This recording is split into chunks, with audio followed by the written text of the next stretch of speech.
Hello, welcome to Ambient Whisper, where we tell your favorite cozy UFO, cryptid, paranormal, or any other story with a mixture of mystery. So relax. Deep breaths as we dive in. If you like our stories, don't forget to like, comment, and subscribe for updates.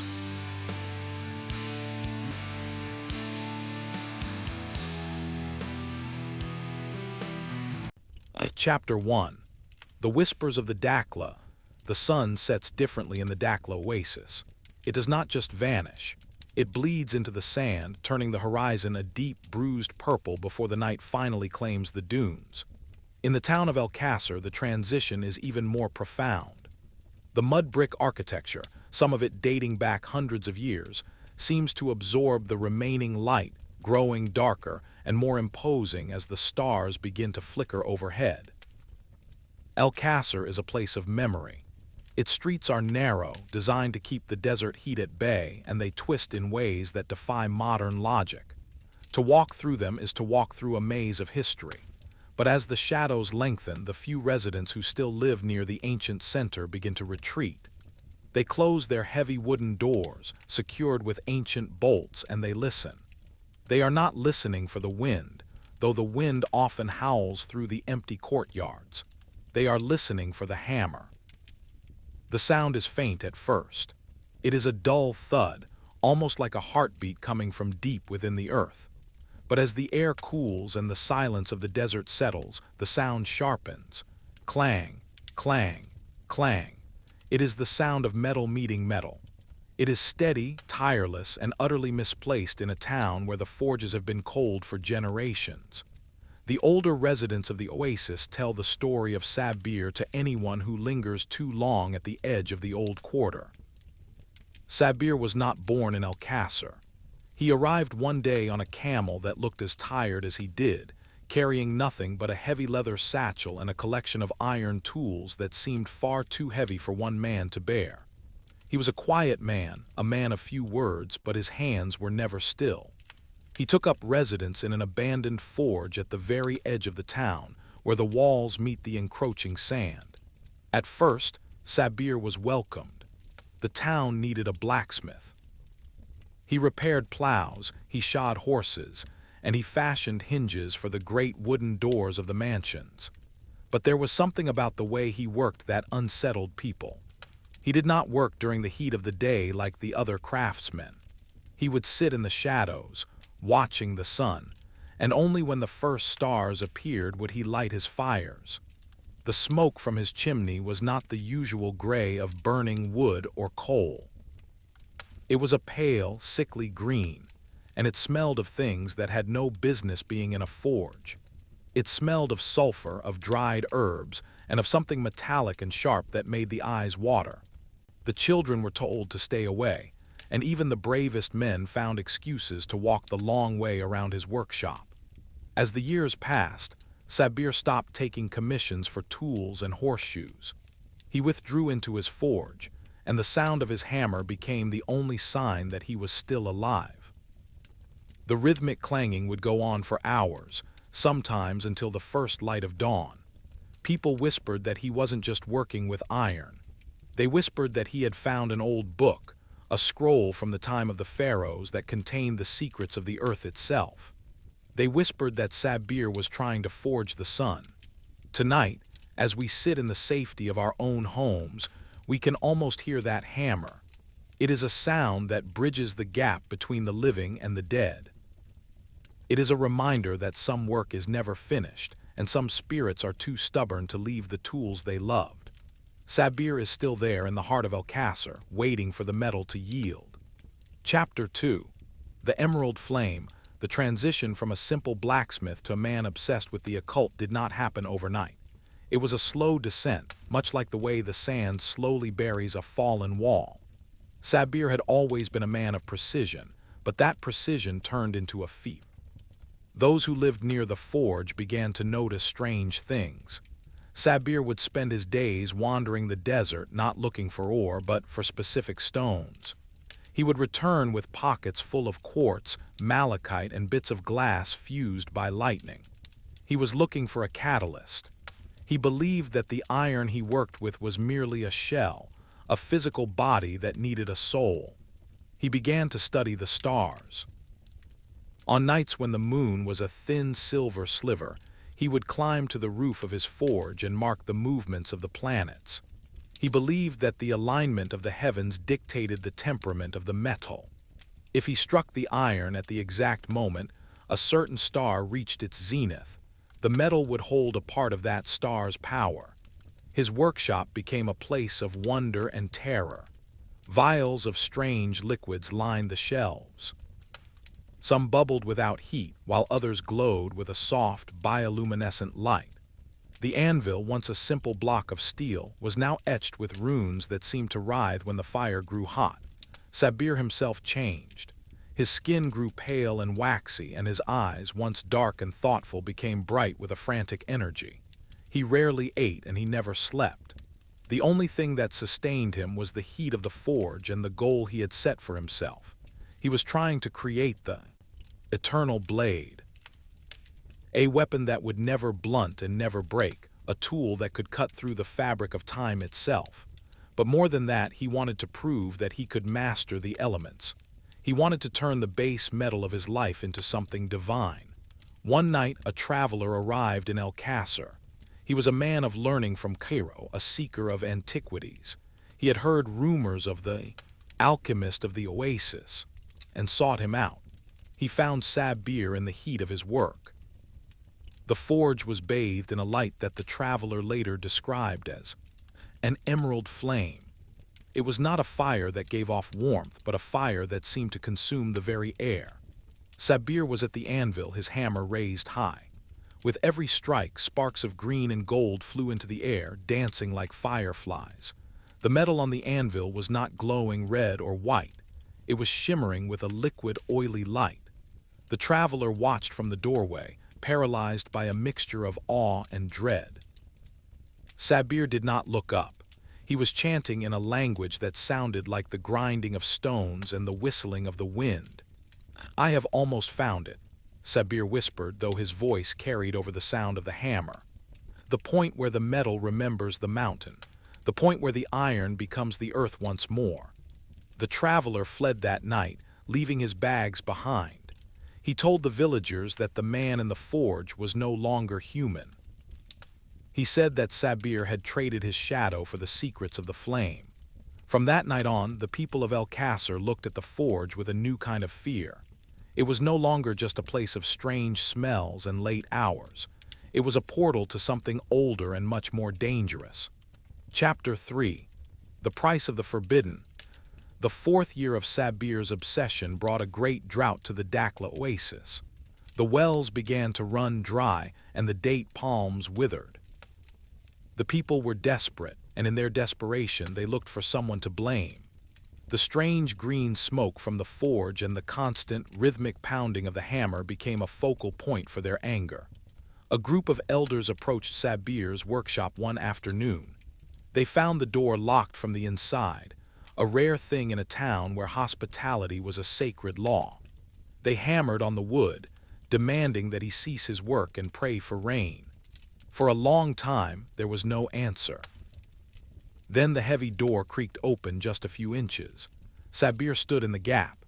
He was skeletal, his clothes charred and stiff with soot. He smelled of ozone and ancient dust. He did not look at the elders, he looked through them as if they were ghosts. "The rain will come when the work is done," Sabir said, his voice a dry rasp. "The earth is thirsty because I am drawing the moisture into the steel. It requires a sacrifice of the elements." The elders were horrified. They realized then that Sabir's experiments were not just harmless eccentricities. He was tampering with the natural order of the oasis. He was pulling the very life force of the land into his forge. They threatened to cast him out, to burn the forge to the ground, but Sabir simply laughed. It was a hollow, echoing sound that made the men shiver despite the desert heat. "You cannot stop what has already begun," he told them. "The hammer must finish its song." He slammed the door and bolted it.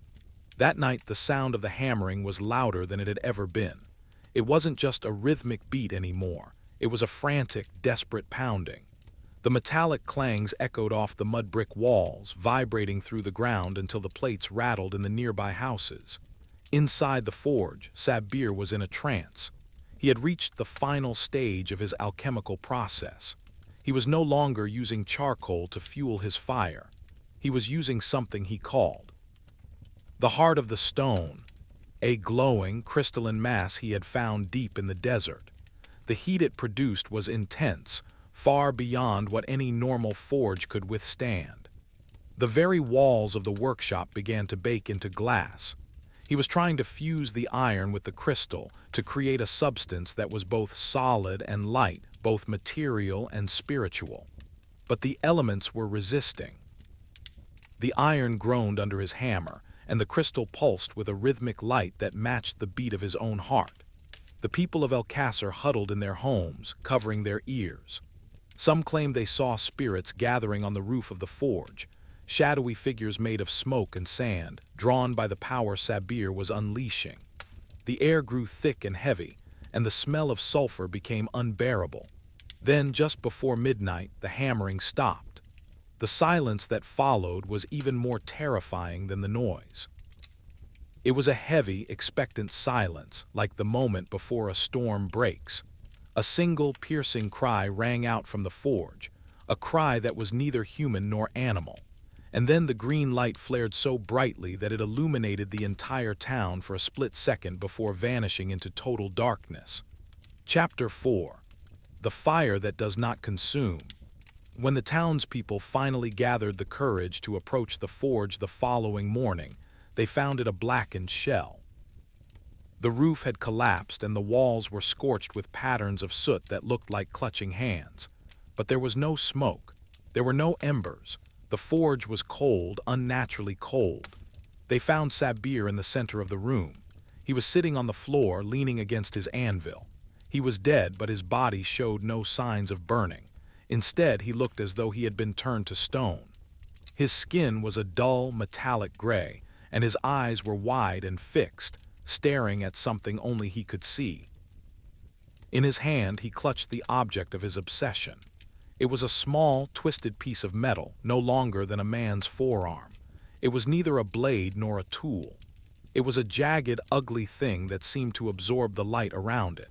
It felt heavy, heavier than it should have been. When the village imam tried to take it from Sabbir's cold fingers, he fell back in pain. He said the metal felt like it was biting into his soul. They buried Sabbir in the desert, far from the town's cemetery. They didn't mark the grave, hoping that the shifting sands would erase him from memory. They boarded up the forge and declared it a cursed place. For a few months it seemed as though the nightmare was over. The rains returned, the palms grew green again, and the people of Qasr tried to return to their quiet lives. But the silence did not last. It started on the anniversary of Sabbir's death. A young boy, out looking for a stray goat, passed by the ruins of the forge late at night. He heard a sound that made his blood turn to ice. Clang, clang, clang. It was the sound of the hammer. He ran back to the village, white-faced and trembling, claiming that he saw a green light flickering through the cracks in the boarded-up windows. At first, the adults didn't believe him. They blamed the wind or the settling of the ruins. But then others heard it too. The rhythmic pounding became a nightly occurrence. It always started at the same time, just as the last glow of the sunset faded. Those who were brave enough to peer through the gaps in the wood reported seeing a figure standing at the anvil. It was a shadow darker than the surrounding darkness, moving with a mechanical, tireless precision. The hammer rose and fell, but it never made a sound on the anvil. The sound seemed to come from the air itself, a vibration that settled deep in the bones of the listener. The fire that does not consume had taken hold of the forge. It was a spiritual fire, a residue of the alchemy Sabbir had practiced. The townspeople realized that Sabbir hadn't just met a fiery end, he had become part of the fire. His failure to complete his work had bound him to the forge. He was eternally trying to finish the piece that had cost him his life. The elders tried to perform exorcisms. They brought in holy men and burned incense. They recited prayers and threw salt onto the threshold, but the hammer never stopped. It was as if Sabbir was in a different world, a world where our prayers and our salts could not reach him. He was a prisoner of his own ambition, and Qasr was the cage that held him. Chapter 5. The Ghost of the Forge. As the decades turned into centuries, Qasr began to decline. The modern world was moving away from the oases, and the young people left for Cairo or Alexandria.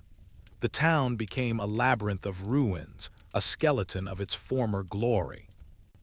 But the blacksmith of Qasr remained. The story of Sabbir became a legend, a campfire tale told to tourists and researchers. But for the few who still lived in the Dakhla oasis, it was a lived reality. The sound of the hammer was as much a part of the night as the crickets or the wind. It was a comforting sound to some, a heartbeat for a dying town, but to most, it was a reminder of the dangers of seeking what is forbidden. In the 1950s, a British archaeologist named Dr. Aristhorpe came to Qasr to study the medieval architecture. He was a man of science, skeptical of local superstitions. He heard the stories of the ghostly blacksmith and laughed. He decided to spend a night inside the ruins of the forge to prove once, and for all that the sounds were caused by thermal contraction of the desert rocks. He set up his equipment, microphones, thermometers, and a small cot. He sat in the center of the room, right where Sabbir's anvil had once stood. The original anvil had long since vanished, stolen by looters or buried in the rubble. As the sun went down, Aristhorpe recorded the cooling of the walls. He noted the way the mud bricks creaked as they released the day's heat. All very logical, he wrote in his journal. The town is a giant acoustic chamber. But then, at midnight, the temperature in the room plummeted. Aristhorpe's thermometer dropped 20 degrees in a matter of seconds. He reached for his jacket, his breath misting in the air. And then he heard it, clang. It was so loud it felt like a physical blow to his chest. He turned his flashlight toward the corner of the room. The beam of light hit a figure. It was a man, tall and thin, dressed in rags that seemed to be made of smoke. He was standing over a phantom anvil, his arm raised. In his hand was a hammer that glowed with a faint emerald light. The ghost of Sabbir did not look at Aristhorpe. He didn't seem to know he was there. He swung the hammer down, and the sound echoed through the ruins like a thunderclap. Aristhorpe didn't stay to record anything else. He grabbed his journal and ran, leaving his expensive equipment behind. He was found the next morning at the edge of the oasis, babbling about the green fire and the iron soul. He never returned to archaeology. He spent the rest of his life in a quiet cottage in England, refusing to even look at a piece of metal. The forge was left alone after that. The locals built a wall around it, a wall made of stone and blessed mortar, hoping to contain the sound. But you cannot contain a sound that is made of memory. The hammer continued to fall, and the green light continued to flicker. Sabbir was still working. He was still trying to forge the eternal blade. He was still trying to find the point where the iron becomes the earth. And as long as the ruins of Qasr stood, he would have a place to do his work. Chapter 6. The Alchemist's Legacy. To understand the hauntings of Qasr, one must understand what Sabbir was truly trying to achieve. He wasn't just a blacksmith who went mad. He was a student of a very specific and very dangerous branch of alchemy known as the Way of the Iron Heart. This practice was based on the belief that all matter is alive, and that iron, being the blood of the earth, held the most potent life force. The goal of the Ironheart alchemist was to wake the metal to make it conscious. If a man could forge a piece of conscious metal, he would have a tool that could shape reality itself. Sabbir had spent his life searching for the primordial strike, the exact frequency of a hammer blow that would shatter the silence of the atoms and wake the iron. This is why the sound of his hammer is so haunting. It isn't just a noise, it's a vibration designed to affect the soul. This is why people who hear it often feel a sense of profound sadness or a sudden inexplicable longing. The hammer is calling to the Iron. In our own blood. There are stories that Sabir succeeded just for a moment before the fire consumed him. They say that the twisted piece of metal he held in his hand was actually alive. It was pulsing like a heart. When he died, that piece of metal didn't just vanish. Some believe it is still there, buried deep beneath the floor of the forge, and that the ghostly Sabir is trying to dig it out with his hammer. Others believe that Sabir himself became the eternal blade. By pouring all of his life, his passion, and his very soul into his work, he transformed himself into a permanent fixture of the world. He didn't die in the traditional sense, he crystallized. He became a resonance, a frequency that is forever looping in the space where he once lived. In the late 1980s, a group of students from the University of Cairo tried to use modern ground-penetrating radar to look under the ruins of the forge. They were looking for the heart of the stone that Sabir was said to have used. They found something strange. About 10 feet below the surface, there was a massive anomaly. It was a perfectly spherical object, about the size of a human head, that seemed to be vibrating. The students wanted to dig it up, but the local authorities refused them permission. The townspeople were terrified that if the object were disturbed, Sabir's ghost would be unleashed upon the entire oasis.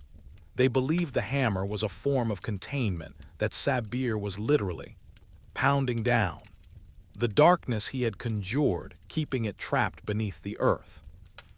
If the hammering ever stops, they say, the darkness will rise. The green fire will return and Qasr will be consumed once more. So in a strange way, the people of the oasis have come to rely on the sound. It is a sign that the guardian is still at his post. The blacksmith is still working. The hammer is still falling. And for now, the world is safe. Chapter 7. The Night of the Green Moon. There is a specific night every few years when the moon takes on a strange, sickly hue. The locals call it the Night of the Green Moon. They say it's the night when the veil between our world and the world of the forge is at its thinnest. On one such night, a young woman named Amina, who had grown up in the modern part of the oasis, decided to challenge the legends. She was a photographer and she wanted to capture the green light of the forge for her portfolio. She didn't believe in ghosts, but she did believe in the power of a good story. She arrived at the ruins of Qasr just as the moon was rising. The town was eerily beautiful in the pale, greenish light. The shadows seemed longer and more fluid, as if they were moving on their own. She made her way to the old forge, her camera tripod clicking against the stones. As she set up her equipment, she felt a strange sensation in her teeth. A metallic copper taste. The air smelled of ozone, like the air after a lightning strike. She looked through her viewfinder and saw something that her naked eye couldn't perceive. In the center of the ruins, where the anvil once stood, there was a swirling vortex of energy. It looked like a storm of green sparks, and in the center of the storm was Sabir. He looked more real than he had in any of the stories. She could see the veins in his hands, the sweat on his brow, and the intense, terrifying focus in his eyes. He was striking the air, and every time the hammer fell, the green sparks would fly. Amina began to take photos, the shutter of her camera clicking in time with the hammer. Click-clang, click-clang. Suddenly, Sabir stopped. He turned his head and looked directly at her. His eyes were not eyes at all, they were two burning embers of green fire. Amina felt a coldness spread through her body, a coldness that felt like iron. "Is it time?" Sabir asked. His voice didn't come from his mouth, it came from the ground beneath her feet. "Has the metal finally cooled?" Amina couldn't speak. She was paralyzed by the sheer weight of his presence. Sabir reached out a hand, and for a moment she saw the world as he saw it. She saw the oasis not as trees and sand, but as a complex web of energy, a giant machine that was slowly grinding to a halt. She saw that Sabir wasn't trying to create a weapon, he was trying to fix the world. He was trying to forge a new heart for the earth. Then the moon passed behind a cloud and the vision vanished. Sabir was gone. The forge was just a pile of cold, dark bricks. Amina ran all the way back to her car, her heart pounding in her ears. When she developed her photos later, they were all blank, all except for one. It was a photo of the empty forge, but in the center of the frame there was a faint, glowing outline of a hammer, and etched into the wall behind it in letters that seemed to be made of light was a single word. Wait. Chapter 8. The Echoes in the Sand. The story of Amina spread quickly, adding another layer to the mystery of Qasr. Some said she was lucky to be alive, while others said she had been cursed. Amina herself changed. She moved away from the oasis, but she never stopped hearing the hammer. Even in the middle of a crowded city, in the middle of the day, she would hear that rhythmic clang, clang, clang. She realized that the blacksmith of Qasr wasn't just a ghost in a physical location. He was a ghost in the mind. Once you heard the hammer, you were part of the forge. You became a piece of the metal he was working on. This idea that we are all being forged by some unseen force is a common theme in the folklore of the Dakhla Oasis. The locals believe that our lives are like iron and that the hardships we face are the hammer blows of Sabir. We are being shaped, tempered, and refined. The goal is to become something strong, something that can withstand the heat of the desert and the cold of the night. In this sense, the blacksmith is not a figure of terror, but a figure of necessity. He is the one who does the hard work that no one else wants to do. He is the one who stays in the fire so that we can have the tools we need to survive. But there is a darker side to this belief. If we are the metal, then Sabir is the master. And a master can discard a piece of work that doesn't meet his standards.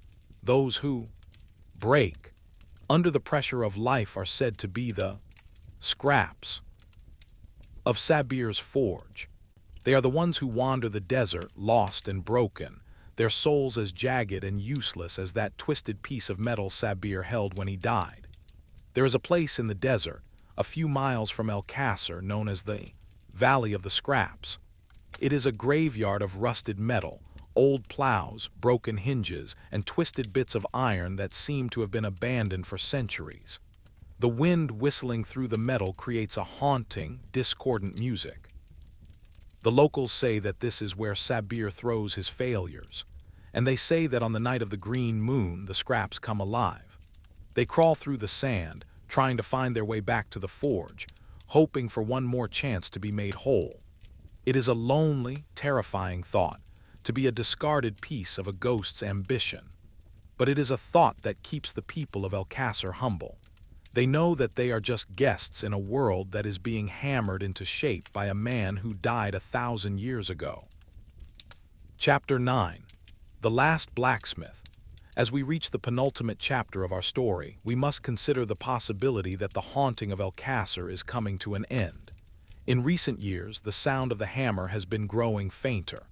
The rhythmic clangs are no longer as sharp as they once were, and the green light has faded to a pale, ghostly shimmer.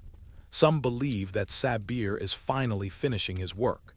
After a millennium of effort, the eternal blade is almost complete. The iron has finally yielded to the hammer. The spirit has finally been fused with the matter. There is a young man in the oasis today, a descendant of one of the families that lived near the forge. His name is also Sabir, named after the legend.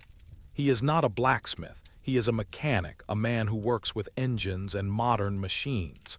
But he says he feels a strange connection to the ruins. He often goes to the forge at night, not out of fear, but out of a sense of duty. He sits in the shadows and listens to the fading hammer. He says it sounds like a clock that is slowly winding down. He's tired, the young Sabir says. The old man has been working for a long time. He wants to rest. The young man has started a project to preserve the ruins. He wants to turn the forge into a museum, a place where the history of the oasis can be honored. He believes that by acknowledging Sabir's work, by giving it a place in the light of day, the spirit can finally find peace. But there are those who warn against this. They say that Sabir doesn't want to be a museum exhibit. He wants to be a blacksmith. If the hammering stops, it won't be because he's finished. It will be because he's given up. And a world where the blacksmith has given up is a world that will eventually fall apart.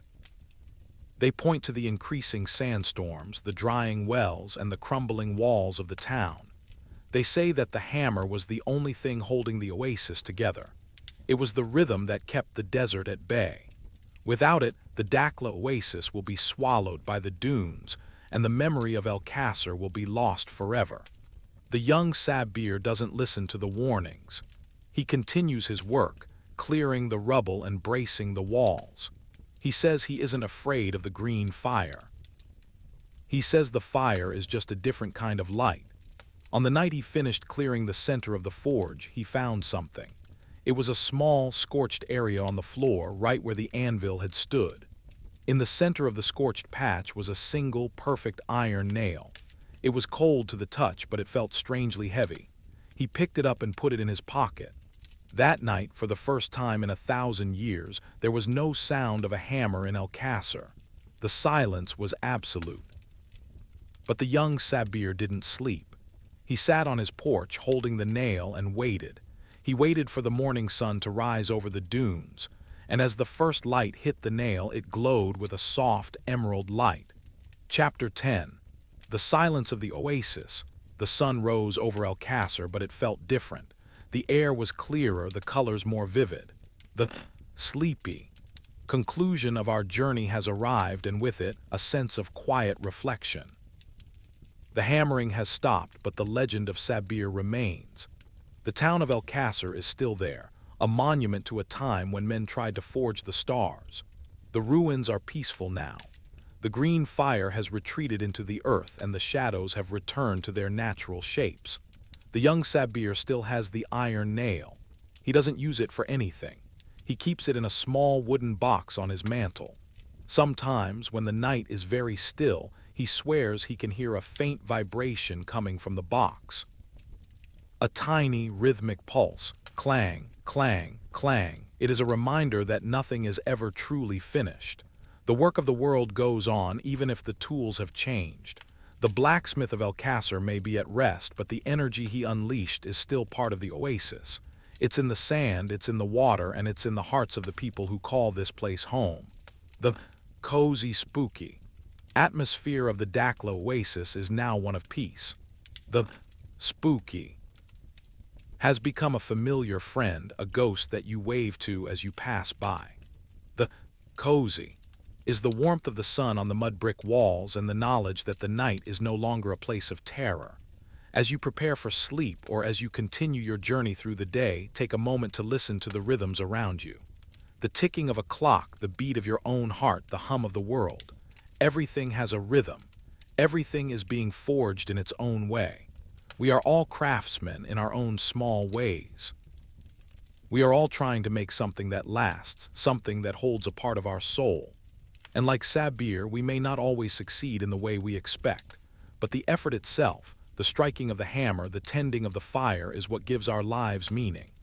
The forge of Qasr is empty now, but the spirit of the blacksmith lives on.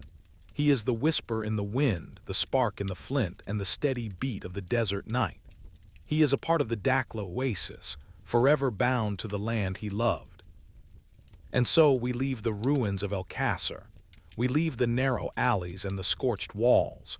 We leave the memory of the green fire and the sound of the rhythmic hammer. The dust has settled and the silence is deep. Good night from the Ambient Whisper. May your dreams be as steady and strong as the blacksmith's work, and may you find the peace that Sabir sought for 1,000 years. Would you like me to create another story for your Ambient Whisper channel, perhaps focusing on a different mystery or a specific cryptid? Chapter 1. The Stone Travelers. The Nile is a river of ghosts. For thousands of years it has been the lifeblood of Egypt, carrying the living and the dead alike. But at Philae the river is something more. It is a boundary. When the sun dips below the horizon in Aswan, the granite cliffs turn a deep, bruised orange, and the water becomes a mirror for the ancient world. The Temple of Philae was once the Pearl of Egypt. It sat on an island that was considered the first piece of land created by the gods. For centuries, pilgrims traveled from across the known world to pay tribute to Isis, the goddess of magic and healing. They brought offerings of incense and gold, and they left their prayers carved into the very stone. But in the 20th century, the world changed. The rising waters of the Nile, held back by the new dams, threatened to swallow the temple forever. For years, the temple sat half-submerged. Visitors would row their boats through the great pylons, looking down through the clear water at the submerged altars. It was a beautiful, tragic sight. Then came the relocation. A massive international effort was launched to save Philae. The temple was surrounded by a cofferdam.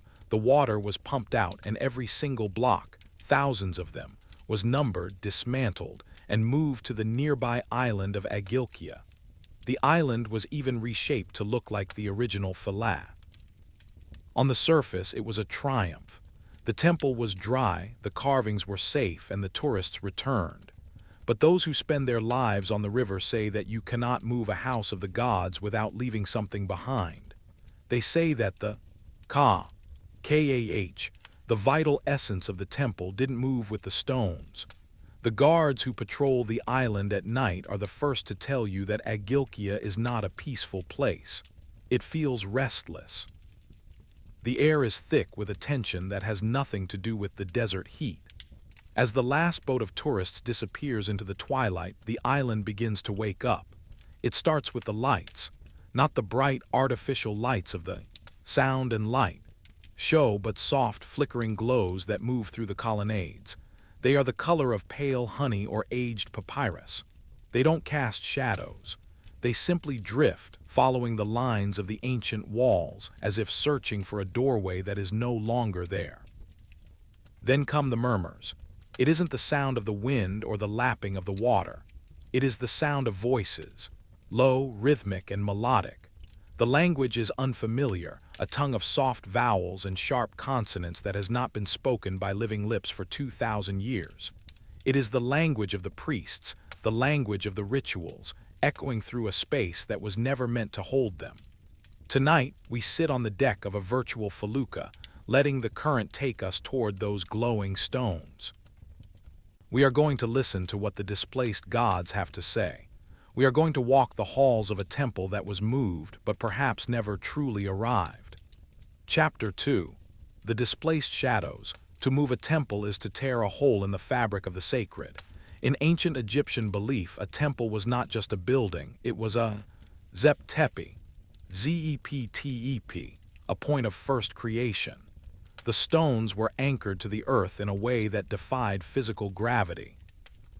When the engineers began to cut into the blocks, they were breaking a seal that had held for millennia.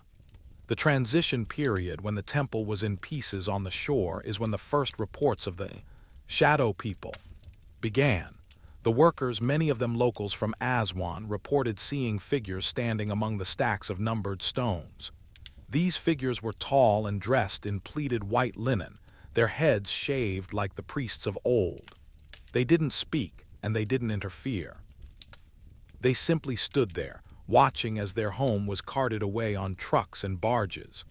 One foreman, a man named Omar, claimed he saw a woman standing by the great pylon as it was being reassembled on Agilkia. She was wearing a headdress of cow horns and a solar disk, the traditional crown of Isis. She wasn't a ghost in the traditional sense. She looked as solid as the granite. She placed her hand on a stone that had been chipped during the move. Omar said that as she touched it, the crack in the stone seemed to glow with a faint blue light, and the sound of 1,000 bees filled the air. The workers became superstitious.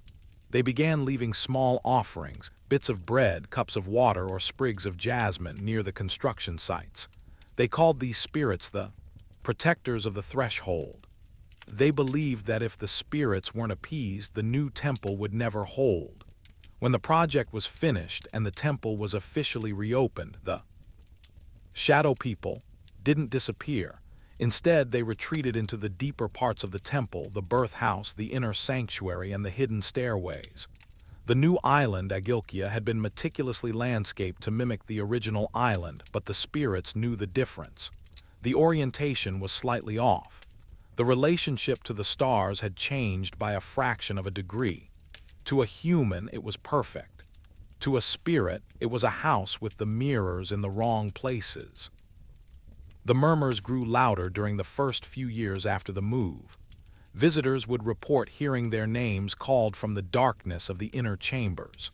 Others felt a cold hand on their shoulder as they looked at the reliefs of the goddess. The air in the sanctuary of Isis, which should have been a place of healing, felt heavy and grieving. It was as if the temple was in a state of perpetual shock. The stones remembered the old island, the way the sun hit the walls at dawn, the specific scent of the silt during the flood. Here on the new island, everything was a simulation, and the spirits bound to the stones were forced to live in a memory that didn't quite fit the reality. Chapter 3. The language of the dead. The most chilling aspect of the haunting at Philae is the sound. It is not a scream or a moan. It is a conversation. The Philae murmurs have been recorded by several paranormal researchers over the years. Using sensitive equipment, they have captured snippets of speech that linguistic experts have identified as a late form of Demotic or even Coptic. These are dead languages, tongues that evolved from the ancient Egyptian hieroglyphs but have long since passed out of common use. The voices are often heard in the Mamasi, or the birth house. This was the most sacred part of the temple, where the birth of the god Horus was celebrated. It is a place of creation and new life. But at night, it sounds like a place of endless debate. A guard named Hassan, who has worked at the site for 20 years, tells a story of a night when the moon was full and the river was high. He was sitting near the entrance to the birth house, smoking a cigarette when the murmurs started. Usually, they were just a background hum, like the sound of a distant market. But that night they were clear. He heard two voices. One was deep and resonant, the other high and melodic. They seemed to be reciting a list. "The granite of the east," the deep voice said, or at least that is what Hassan felt the words meant. "Left behind," the second voice replied. "The altar of the sun." "Left behind." "The heart of the goddess." "Lost to the water." Hassan realized they were taking an inventory. The spirits were counting what had been lost in the move. They were mourning the pieces of the temple that had been too heavy to lift, or the stones that had crumbled under the pressure of the machines. The murmurs aren't just in the buildings. They come from the ground itself. Because Agilkia was built up with rubble and sand to support the temple, the very foundation is a mix of the old and the new. The spirits seem to be trapped in this layer of new earth. Those who walk across the open courtyards after sunset often report the sensation of being followed, not by one person but by a crowd. They hear the shuffling of sandals on stone, the clinking of sistrums, drums, the ancient musical instruments used in temple rituals, and the low chanting of a procession. If you stop, the sounds stop. If you turn around, the courtyard is empty. But as soon as you take another step, the procession begins again. The spirits of Philae are eternally performing the rituals they were meant to perform, regardless of where the stones have been placed. They are a clock that has been moved to a different room but is still striking the same hour. Chapter 4. The lights of the inner sanctum. If the murmurs are the voice of Philae, then the lights are its soul. Visitors to the temple during the sound and light show often see things that aren't part of the production. While the colorful floodlights illuminate the pylons, observers have noticed smaller, more intense lights moving inside the stone. These are not reflections. They are orbital lights, spheres of pure white energy about the size of a pomegranate. They move with a strange liquid grace, flowing through the walls as if the granite were nothing more than water. They are most commonly seen in the sanctuary of Isis, the darkest and most private part of the complex. According to ancient texts, the Ba, or the soul, was often depicted as a bird with a human head, but in its purest form it was said to be a Ku, a shining, transfigured spirit. The lights at Philae are believed by many to be these Ku, the refined essences of the priests and priestesses who served the goddess for generations. A French photographer once managed to capture one of these lights on film. He was taking long-exposure shots of the temple under the stars. When he developed the photos, he saw a streak of light that didn't follow a straight line like a shooting star or a plane. It looped around the columns of the great colonnade, weaving in and out of the shadows. It had a core of intense blue, surrounded by a halo of pale gold. The local people of Aswan have a different name for these lights. They call them the Lanterns of Isis. They believe the goddess herself is searching the island for her lost ornaments. They say that when the temple was moved, her sacred jewelry, the symbolic power of the site, was accidentally left in the mud of the original island. The lights are most active during the nights of the inundation, the time when the Nile used to flood. Even though the dams now control the water, the spirits still follow the old calendar. During these weeks, the lights can be seen from the mainland, bobbing like lanterns on the water around Agilkia Island. There is a sense of urgency to the lights. They don't drift aimlessly, they seem to be inspecting the stones. They linger over the inscriptions as if reading them to make sure nothing has been altered. They hover over the joints where the blocks were reconnected. It is a haunting, beautiful sight, the dead ensuring that the work of the living is accurate. But there is a danger to the lights. The guards warn that if a light approaches you, you must not look directly at it. To look into the center of a coup is to see the face of time itself. It is said that those who have stared into the light of Philae come away with a permanent silvering of their eyes and a mind that can no longer focus on the present. They become stone-stunned, forever looking for a home that was moved. Chapter 5. The Guardian of the Gate. Every ancient Egyptian temple had a guardian, a netiri, nitiri, or a protective spirit that stood watch over the entrance. At Philae, this guardian was said to be a massive, shadowy figure with the head of a lioness. She was the fierce one, the aspect of the goddess that protected the sacred ground from those with impure hearts. When the temple was moved, the guardian did not take kindly to the intrusion. During the reconstruction, several machines broke down for no apparent reason. Cables snapped, engines seized, and heavy stones shifted in the night, nearly crushing the workers. The men began to say that the lioness was angry. They hired a local sheikh, a man known for his ability to talk to the jinn of the desert, to perform a ceremony on the new island. He spent a night alone in the unfinished great pylon. When he emerged the next morning, his hair had turned white. "She is here," he told the engineers, "but she is standing in the wrong place. You have put the gate where there is no path." The engineers, of course, ignored him. They followed their blueprints, but the guardian remains. Today, visitors often report a sudden, overwhelming feeling of dread as they pass through the first pylon.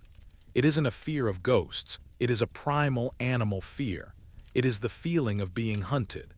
People have described seeing a large, cat-like shadow moving along the top of the walls. It moves silently, silhouetted against the stars. It doesn't have the form of a ghost. It looks like a hole in the sky. When it looks down at you, the air grows cold, and you feel a vibration in your chest, like a low, rhythmic growl. This guardian is particularly active near the nilometer, the ancient structure used to measure the height of the river. In the old days, the nilometer was a sacred link between the temple and the life-giving water. On the new island, the nilometer is a dry, stone staircase that leads to nowhere. The guardian is often seen sitting at the top of these stairs, looking out toward the old island of Philae, which is now hidden beneath the dark waters of the reservoir. She is waiting for the river to return the stones to their rightful place. She is the sentinel of a lost world, and she does not welcome the tourists who come to take pictures of her tragedy. If you ever visit Philae and you feel that sudden chill as you walk through the gate, do not stop. Do not look up. Just keep walking and show the goddess the respect she is due. The guardian is still on duty, and she has a very long memory. Chapter 6. The Echo of the Sistrum. In the ancient rituals of Isis, music was essential. The most important instrument was the sistrum, a metallic rattle that was shaken to drive away evil spirits and to please the goddess. The sound of a sistrum is distinctive, a sharp, shimmering clatter that sounds like water hitting hot stones. At Philae, the sound of the sistrum has never truly stopped. On quiet nights when the wind is still and the river is calm, the sound begins. It starts as a faint tinkle like wind chimes in the distance, but it quickly grows into a rhythmic, driving beat. Shh clack, shh clack, shh clack. It echoes through the great colonnade, bouncing off the carved faces of the gods. The echo of the sistrum is often accompanied by the smell of lilies and old honey. This was the scent of the sacred oils used to anoint the statues of the goddess. The combination of the sound and the smell is so powerful that some visitors have claimed they felt they were actually in the ancient world. One traveler, a woman who had come to the island to meditate, described the experience as a folding of time. She was sitting in the shade of a column when the sistrum sound began. Suddenly, the gray granite of the temple seemed to turn vibrant colors, blue, red, and gold. The empty courtyard was filled with people in white robes, their hands raised in prayer. It wasn't a vision, she said. I could feel the heat from the torches. I could hear the breathing of the person standing next to me. It was as if the stones were projecting a movie of their own history. The researchers believe that the stones of Philae act like a giant recording device. Granite is rich in quartz, a mineral known for its ability to hold an electric charge and store information. For thousands of years, the temple was the site of intense emotional and spiritual activity. The vibration of the rituals was literally baked into the stone. When the temple was moved, the record was scratched. The movements, the vibrations of the trucks, and the cutting of the blocks disturbed the stored energy. Now the recording plays back at random. It skips, it repeats, and it layers over the present. The sistrum sound is the temple's way of trying to realign itself. It is a spiritual reset button. The spirits are shaking the rattles to clear the static of the modern world, to drive away the noise of the tourists and the engines, and to bring back the purity of the goddess's house. But as long as the temple remains on Agilkia, the record will never play smoothly. The music will always be an echo, a shimmering ghost of a song that has no end. Chapter 7. The Submerged Heart.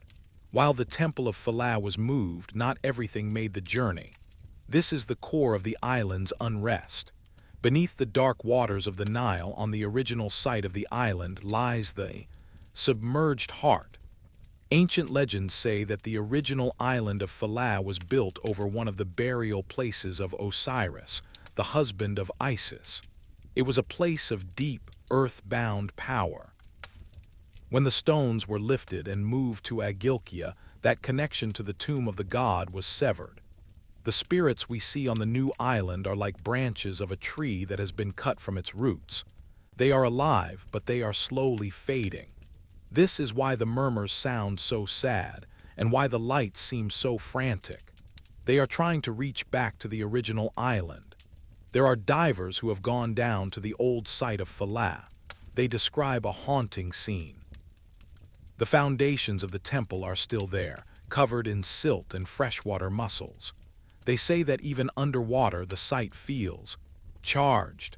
One diver reported seeing a trail of light rising from the mud of the old island and stretching through the water toward Agilkia.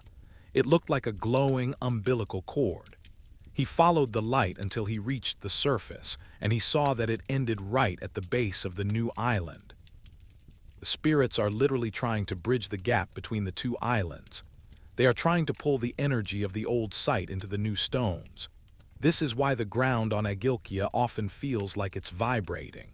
It's a spiritual tug-of-war. On the anniversary of the temple's relocation, the phenomena reach a peak. The murmurs become shouts and the lights become a storm. The guardian of the gate can be heard howling from the pylons, a sound that carries across the water to the hotels of Aswan. The locals call this the Night of the Longing. They stay away from the water that night. They say that the spirits are at their most dangerous when they realize they can never go back. They look for someone to blame, and any living person on the island becomes a target for their frustration. They don't want to hurt anyone, they just want someone to listen. They want the world to know that while the stones are safe, the sanctuary is broken. The heart is still under the water, cold and lonely, and the body is on the hill, empty and bright. Chapter 8. The Lady of the Lake. Among the many spirits of Philae, there is one that is seen more often than the others.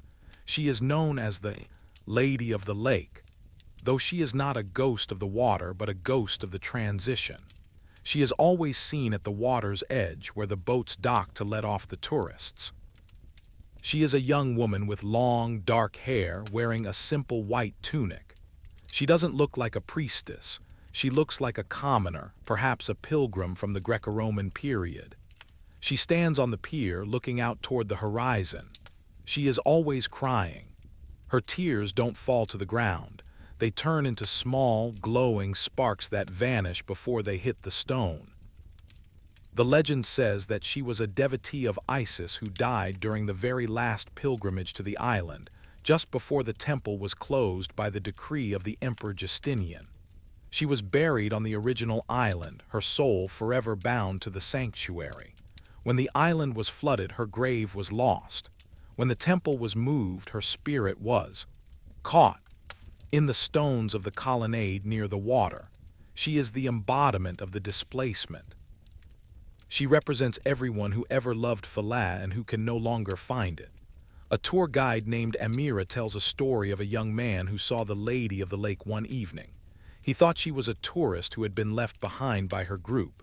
He approached her to offer help. "Are you lost?" he asked. The woman turned to him, her eyes filled with a light that was older than the stars. "I am not lost," she whispered in a voice that sounded like the rustling of dry grass. "The world is lost. I am exactly where I have always been. It is the ground that has moved."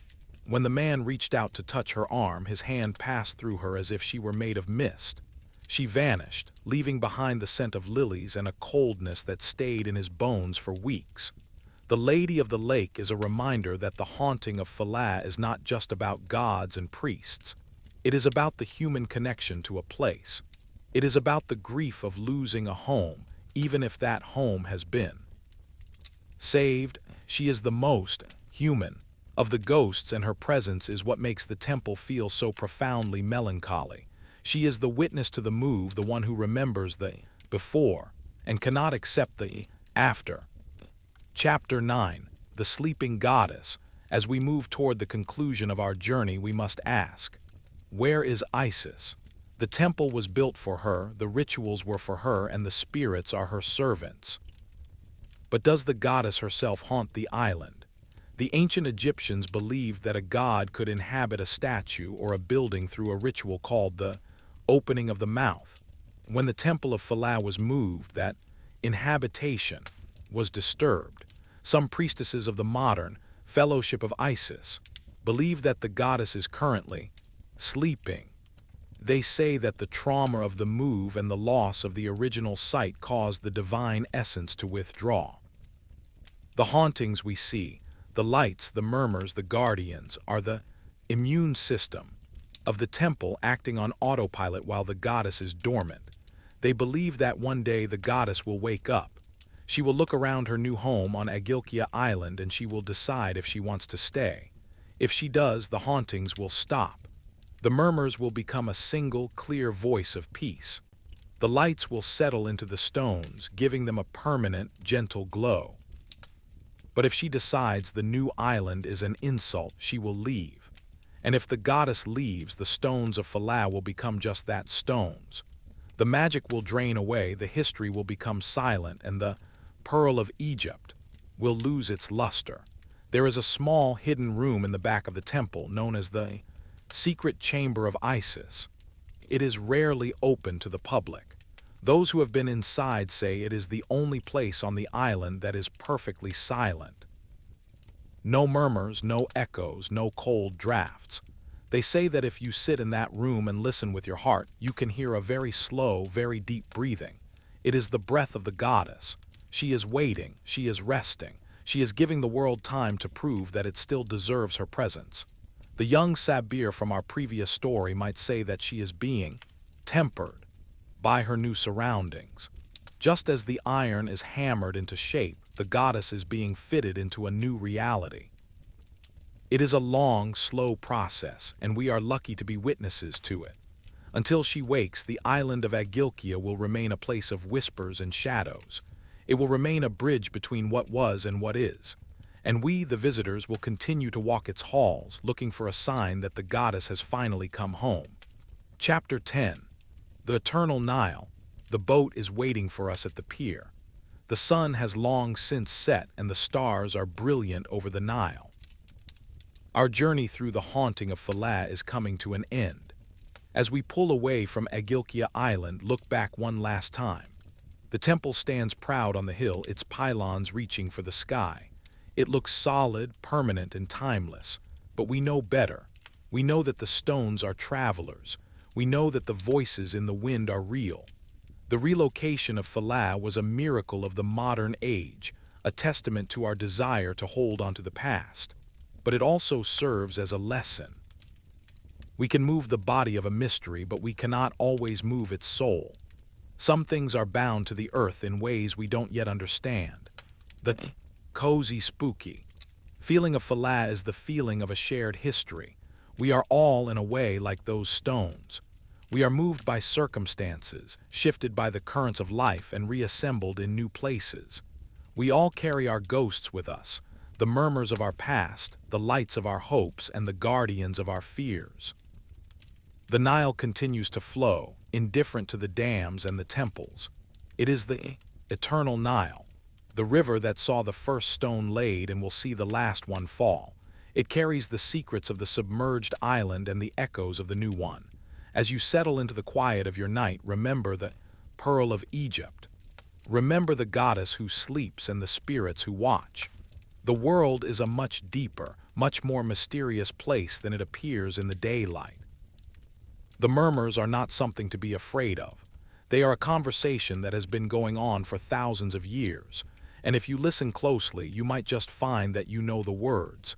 Good night from the Ambient Whisper. May your sleep be as deep as the Nile, and may your dreams be guided by the lanterns of Isis. Chapter 1. The Descent into the Earth. The desert of Saqqara is a place of heavy stillness. Even in the heat of the day, there is a sense of ancient weight pressing down on the dunes. Most visitors come here to see the step pyramid of Qasr, rising like a stone staircase toward the sun. But our journey takes us in the opposite direction. We are going down, away from the light, into a subterranean world that was lost to time for centuries. Imagine walking across the sun-bleached plateau. The wind carries a fine grit that brushes against your skin, a soft, dry whisper that seems to caution you against going further. But then you find the entrance. It is a modest opening leading into a sloping limestone ramp. As you step inside, the temperature drops instantly. The harsh, golden glare of the Egyptian sun is replaced by a dim, cool gloom. The air here feels different. It is thick, silent, and smells faintly of dust and stone that hasn't seen the sky in thousands of years. The Serapeum of Saqqara is not a typical tomb. It is a labyrinth of massive, rock-cut tunnels. As we walk deeper, the walls of the tunnel start to smooth out. The light from our lanterns casts long, dancing shadows against the limestone. There is no sound here except for the soft thud of your footsteps and the rhythm of your own breathing. It is a peaceful kind of dark, the kind that invites reflection. We are walking through a hallway carved directly into the bedrock. It is wide enough for several people to walk abreast, yet the ceiling feels close, as if the mountain itself is leaning in to listen to our thoughts. This place was discovered in 1851 by a French archaeologist named Auguste Mariette. He followed the trail of a half-buried sphinx, digging through the sand until he uncovered the entrance to this hidden realm. What he found inside was so massive, so inexplicable that it changed his life forever. As we move further into the main gallery, the tunnels branch off into side chambers or alcoves, and it is here that we first see them. The giants. Huge, rectangular boxes of solid granite sit in the shadows. They are so large that they seem like part of the earth itself. These are the sarcophagi of the Serapeum. There are 24 of them in total, scattered throughout these dark corridors. Each one is a marvel of engineering, a feat of strength that seems impossible for the era in which they were supposedly created. You stop in front of the first alcove. The box inside is colossal. It is made of dark, speckled granite polished to a mirror-like finish. You reach out and touch the stone. It is cold, unnervingly smooth, and harder than any metal the ancient Egyptians were known to possess. The scale of it is overwhelming. You are standing next to a box that weighs 70 tons.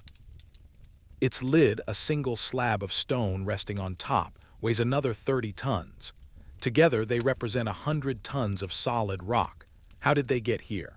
This is the question that begins to hum in the back of your mind as you stare into the gloom. The tunnels are narrow. The corners are sharp. The space between the boxes and the walls of the alcoves is sometimes only a few inches. There is no room for 1,000 men to pull on ropes. There is no room for complex machinery. There were no light sources in these deep chambers other than torches, yet there is no soot on the ceilings. The mainstream explanation tells us these were the final resting places for the sacred Apis bulls. The bulls were seen as incarnations of the god Ptah and later Osiris. They were treated like royalty in life and given magnificent burials in death. But as we walk past these silent monoliths, something feels off. The boxes are far larger than even the largest bull would require. And when Mariette first used gunpowder to blast open one of the few sealed sarcophagi, he didn't find a golden treasure or a carefully mummified bull. He found nothing. The box was empty. Or rather, it contained a bit of bitumen and some shattered bone fragments that didn't seem to match the grandeur of the vessel. Why would a civilization expend such incredible effort to move 100 tons of granite deep underground just to leave it empty? Or was the purpose of these boxes something else entirely? The further we walk into the gallery, the more the mystery deepens. The precision of the craftsmanship is what truly haunts the mind. If you were to take a modern machinist square and hold it against the corners of these boxes, you would find they are perfectly 90 degrees. If you used a laser to measure the flatness of the interior walls, you would find they are flat to within a few microns. That is a level of accuracy we struggle to achieve today with computer-controlled milling machines. But the ancient Egyptians, we are told, used copper chisels and stone pounders. They used sand as an abrasive. As you stand in the silence of the Serapeum, watching the shadows flicker across the polished granite, you have to wonder if we are missing a chapter of human history. Did they have a technology we don't understand? Or did they possess a level of patience and mastery over the physical world that we have long since forgotten? The tunnels seem to stretch on forever. Each alcove holds a new giant, each one slightly different, each one telling a story of immense power and forgotten intent. The air is still. The weight of the limestone above us is comforting in a strange way, like a heavy blanket. We are safe here, deep in the womb of the earth, surrounded by the shadows of a lost age. As we continue our stroll through the darkness, let the mystery settle in your chest. We aren't here to find all the answers tonight. We are here to witness the silence of the giants. We are here to wonder, take a deep breath, smell the cold, dry scent of the granite. Listen to the way the silence rings in your ears. We are just beginning our journey through the Serapeum, and the deeper we go, the more the world above seems like a distant, frantic dream. Down here, time does not exist. There is only the stone, the dark, and the soft, ambient whisper of the past. Chapter 2. The engineering of the impossible. As we move deeper into the main gallery of the Serapeum, the sheer physical reality of these granite boxes begins to weigh on us. It is one thing to hear the numbers, 70 tons, 80 tons, but it is quite another to stand in their presence, to reach out and feel the vibration of the stone beneath your fingertips. Each of these 24 sarcophagi was carved from a single block of granite. This isn't the soft limestone of the Saqqara plateau. This is Aswan granite, a material so hard it sits just below diamond on the scale of mineral hardness. And the closest source for this stone is 500 miles to the south. Try to picture the journey. A block of stone the size of a small house is quarried from the earth in Aswan. It is loaded onto a barge and floated down the Nile. It is then hauled across the desert sands up onto the plateau, and finally it is lowered into these dark subterranean tunnels. The logistics alone are enough to make the head spin. But once the stone arrived at the mouth of the tunnel, the real mystery began. The passages we are walking through are not much wider than the boxes themselves.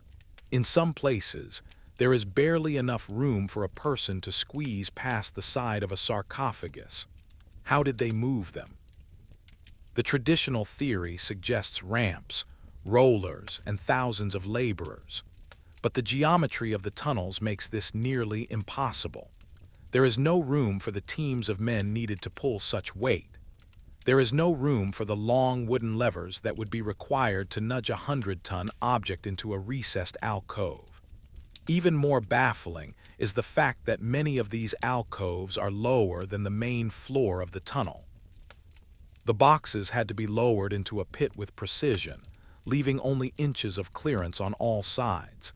If you were to try this today, you would need heavy hydraulic jacks, specialized steel rollers, and a team of modern engineers.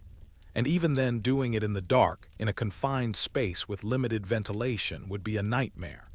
Yet the ancients did it 24 times. And then there is the matter of the finish. As we walk closer to one of the most famous boxes, often called the Great Box, the light of our lantern reveals a surface so smooth it looks like dark glass. This isn't just a rough-cut stone. This is high-precision engineering. The interior corners are perfectly sharp. The walls are perfectly vertical. In the 19th century, when engineers first examined these boxes, they were stunned. They found that the surfaces were flat to a degree that surpassed the requirements for most modern construction. To achieve this, you cannot simply rub stone against stone. You need a way to measure your progress. You need tools that are harder than the granite itself. The mainstream story says they used diorite balls to pound the stone and copper saws with sand to cut it. But experiments have shown that copper wears away almost instantly when faced with granite. To cut these boxes with the tools we are told they would take lifetimes for a single sarcophagus. And yet, there are 24 of them, and many more may still be hidden behind the unexcavated walls of the tunnels. As we stand here in the cool, quiet dark, it's easy to imagine a different kind of past. Perhaps they didn't use brute force at all. Some researchers have suggested that the ancients possessed a knowledge of acoustics or vibration that allowed them to soften the stone or make the massive blocks feel weightless. It sounds like science fiction, but when you are standing in front of an 80-ton block of granite that was moved through a needle's eye, the impossible starts to feel plausible. There is a sense of immense focus in this place. Every cut, every polished surface, speaks of a dedication that borders on the divine. If these were merely for the burial of bulls, why the need for such extreme precision? A bull does not care if its coffin is flat to within a few microns. A bull does not require a 100-ton granite box polished to a mirror shine. The effort is disproportionate to the stated purpose, and that is the hallmark of a true mystery. When the evidence we see with our eyes does not match the story we are told, we have to look deeper. We have to listen to what the stone is telling us. The granite seems to hum with a low, almost imperceptible frequency. Some visitors to the Serapeum claim they feel a strange energy in the air, a tingling on the skin or a pressure in the ears. Whether this is a result of the unique geology of the site or a lingering effect of whatever happened here, it adds to the cozy, spooky atmosphere. You feel safe, tucked away from the world, but you also feel like you are in the presence of something vast and incomprehensible. As we continue our walk, the darkness ahead seems to swallow the light. The tunnels go on, turning corners that lead to more alcoves, more giants. We are moving slowly, savoring the mystery, letting the scale of the achievement sink into our bones. The Serapeum is a monument to the unknown. It is a reminder that our ancestors were capable of things that still baffle us today. As you walk beside me, imagine the thousands of years that these boxes sat here in total darkness, silent guardians of a secret we are only just beginning to whisper about. The air remains cool. The silence remains heavy. We are deep beneath the sand, and the giants are all around us. Chapter 3: The Mystery of the Empty Vessels.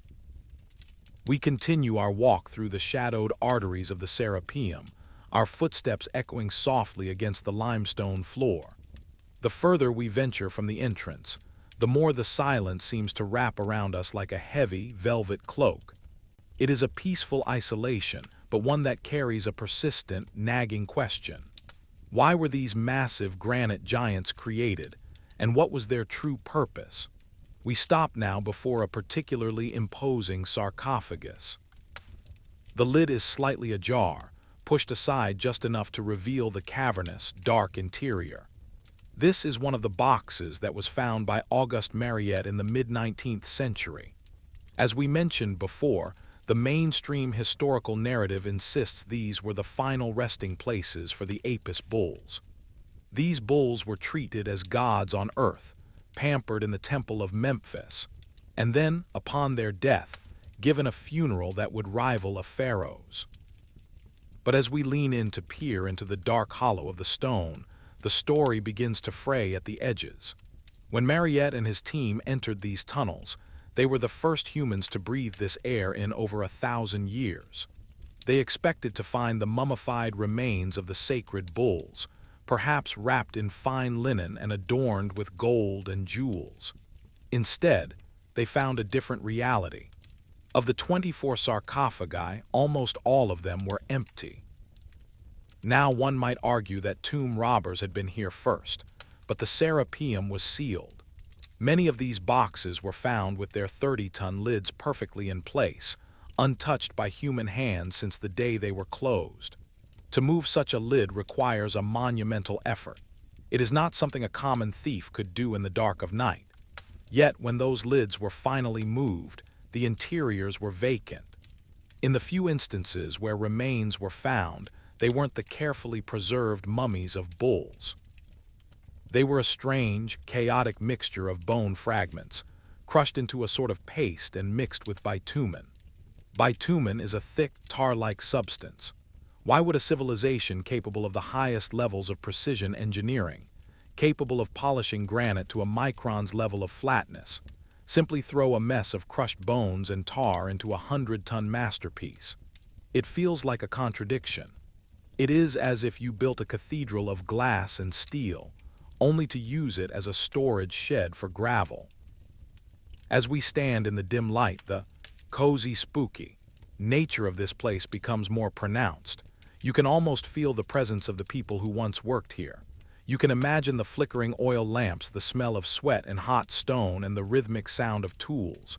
But you also feel the absence of the why. Some researchers have looked at these boxes not as coffins, but as machines.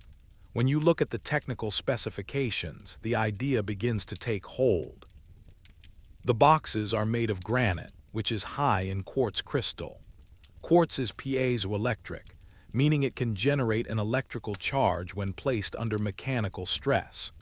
The lids of these boxes weigh 30 tons, providing a constant, massive pressure on the granite walls.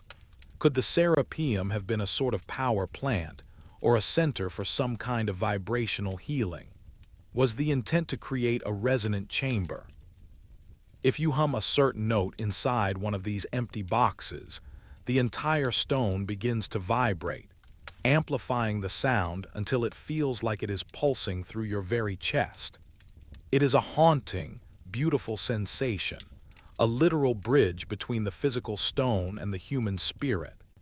If the Serapeum was intended for something other than burial, it changes everything we know about Saqqara. It suggests that the ancient Egyptians were masters of a science that involved frequency, resonance, and the hidden properties of the earth itself. The Apis bulls may have been a later addition, a way for a later dynasty to repurpose a site they no longer understood.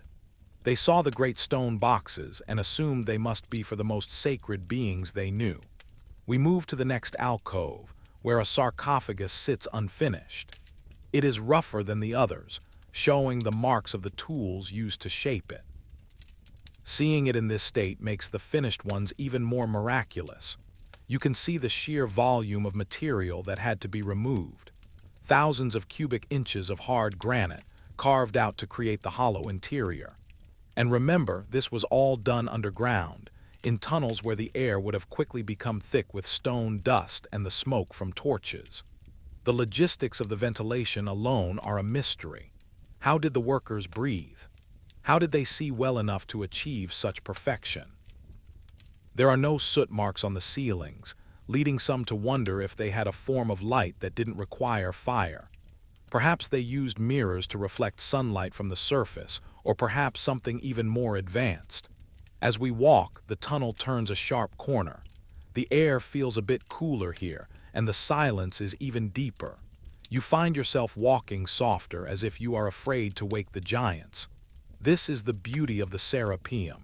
It doesn't give up its secrets easily. It forces you to sit with the mystery, to acknowledge that there are parts of our human story that remain completely dark. Think about the sheer weight of the history above us. Layers of sand, the ruins of temples, the bones of forgotten civilizations. And here we are in this pristine, silent laboratory of stone. The boxes don't look old. Because they are made of granite and kept away from the elements, they look as though they could have been finished yesterday. They are timeless. As you look at the smooth, dark side of a sarcophagus, you might see your own reflection looking back at you, warped by the curve of the stone. It is a reminder that we are just the latest in a long line of people to stand here and wonder. The giants don't mind our questions. They have all the time in the world. Take a moment to lean against the limestone wall. Feel the coolness of the earth. Let the mystery of the empty vessels settle into your mind. We don't need to solve it tonight. We only need to be present with it. The Serapeum is a place of peace, a place where the impossible is carved in stone, waiting for us to listen to its silent, resonant song. In the next chapter, we will look closer at the Great Box, the most massive of them all, and explore the strange markings that were left behind by those who came long after the giants were already in place. But for now, just breathe. The tunnels are long, the night is quiet, and we are safe in the heart of the ancient world. Chapter 4. The Great Box and the Mystery of the Script. We have reached a part of the gallery where the tunnels widen slightly, giving us a bit more room to breathe. But the scale of the objects within continues to grow. Before us stands what is often referred to as the Great Box. It is a titan among giants, a massive slab of dark, polished granite that seems to occupy the entire alcove. This particular sarcophagus is famous not just for its size, but for the markings on its surface. While most of the boxes in the Serapeum are completely plain, smooth, unadorned, and hauntingly minimalist, this one features hieroglyphics. At first glance, you might think, finally, an explanation.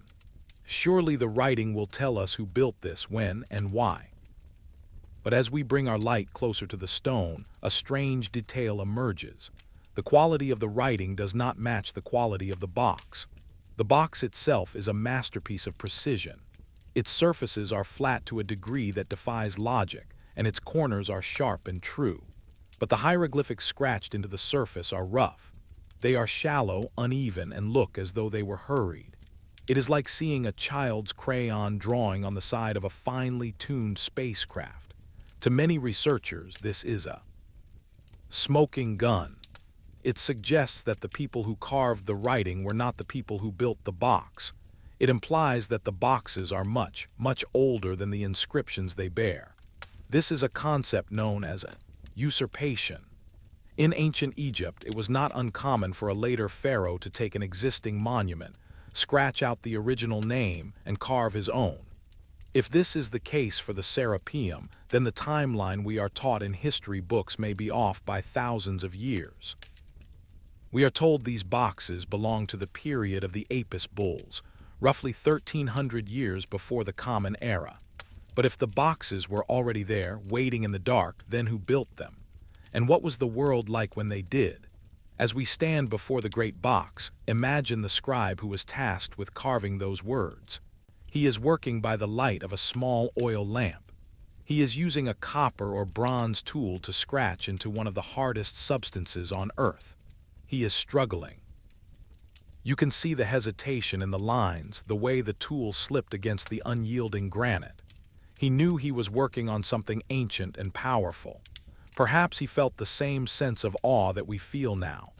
The inscriptions mention the names of kings and the rituals for the Apis bulls, but they feel like an afterthought. They are a layer of paint on a mountain.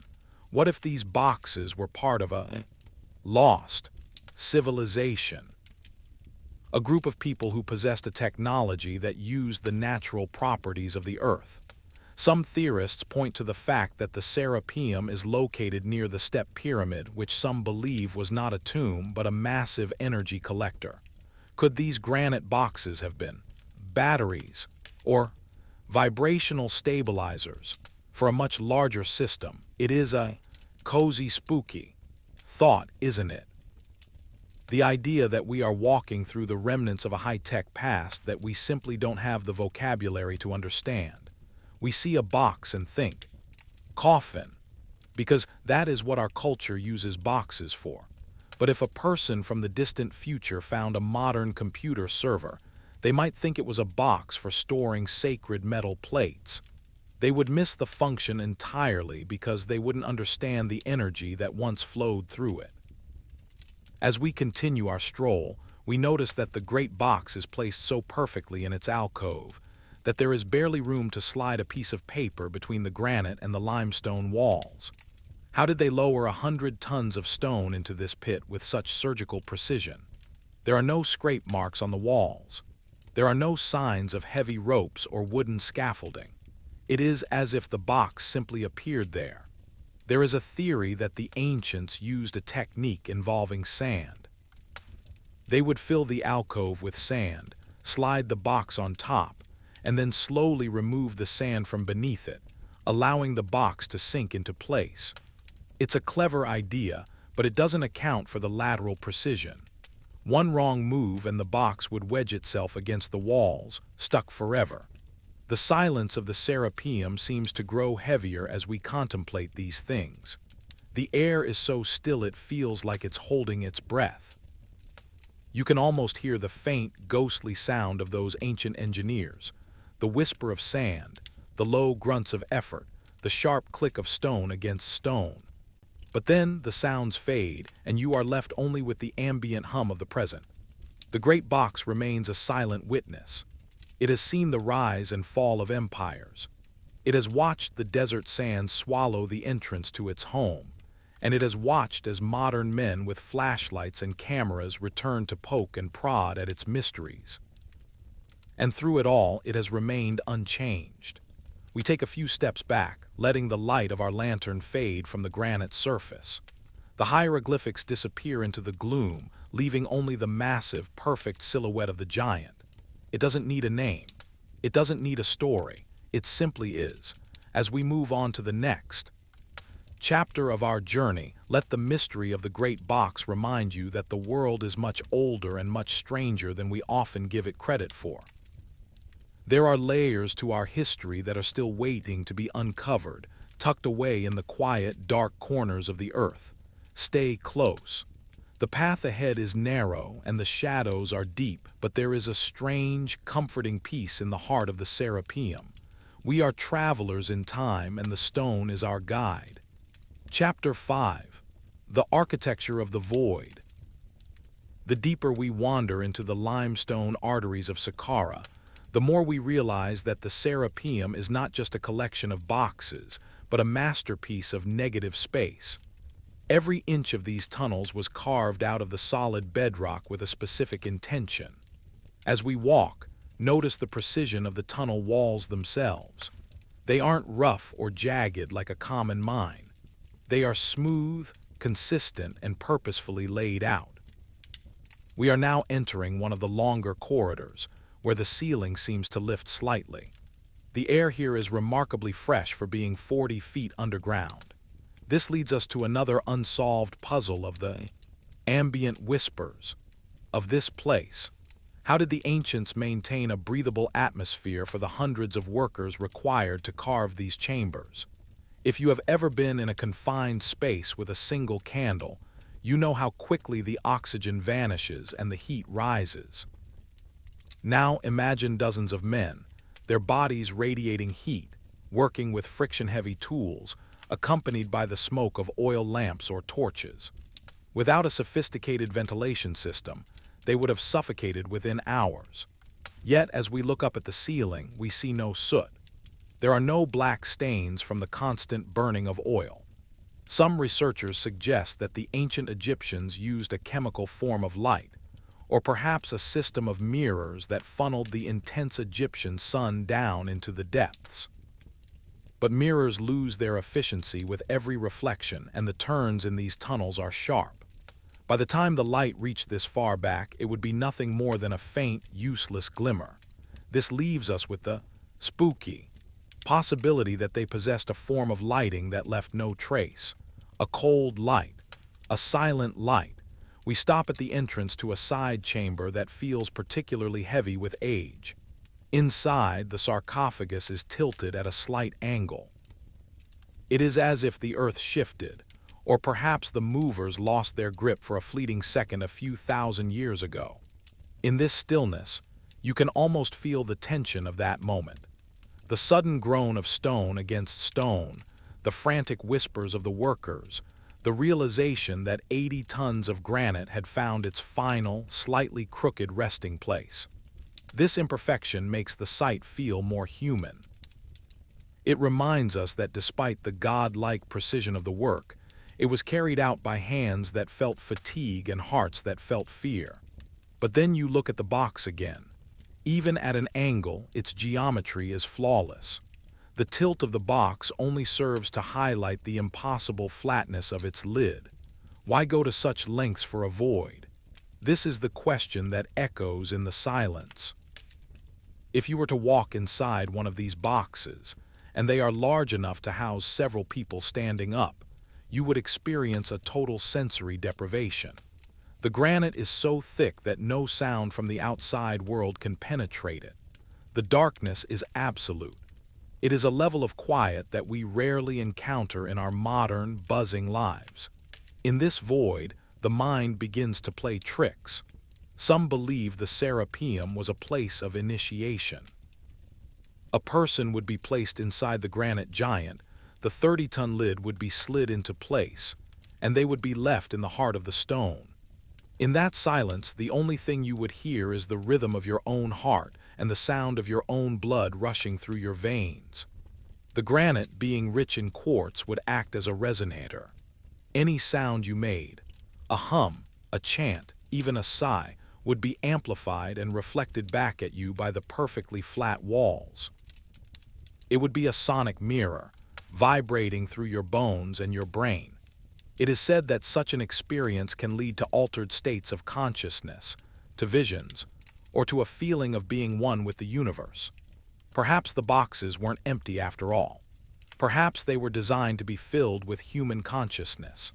As we continue our stroll, we pass a section of the tunnel where the floor has been worn smooth by the feet of millions of pilgrims who visited this site in the later dynasties. They came to pay respects to the Apis bulls, leaving behind small bronze statues and tablets. To them, this was already an ancient, holy place. They were as far removed from the original builders as we are from them. It is a humbling thought. We often think of Ancient Egypt.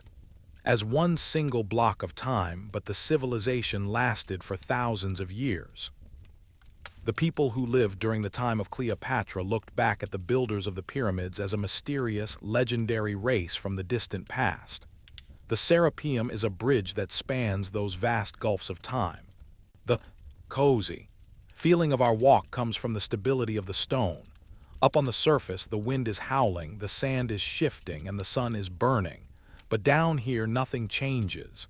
The temperature stays a constant, cool 68 degrees. The giants don't move. The shadows don't flicker unless we move our light. We reach a dead end in one of the newer tunnels. Here, the work stopped abruptly. You can see the chisel marks in the limestone, frozen in time. It looks as though the workers simply put down their tools and walked away, leaving the task forever unfinished. Why did they stop? Was there a war, a plague, or did they simply lose the knowledge of how to finish what they had started? As we turn back toward the main gallery, the silence feels a bit more profound. Every step we take away from the unfinished work feels like a step back into the heart of the mystery. The granite giants are waiting for us. They have been waiting in the dark for 4,000 years, and they are in no hurry to reveal their secrets. Take a moment to listen. Beyond the sound of your own breathing, can you hear the low, subterranean hum of the earth? The Serapeum is a place where the physical and the metaphysical meet. It is a place of heavy stone and light whispers. We are moving slowly, our lanterns casting a warm, amber glow against the cold, gray granite. There is no rush.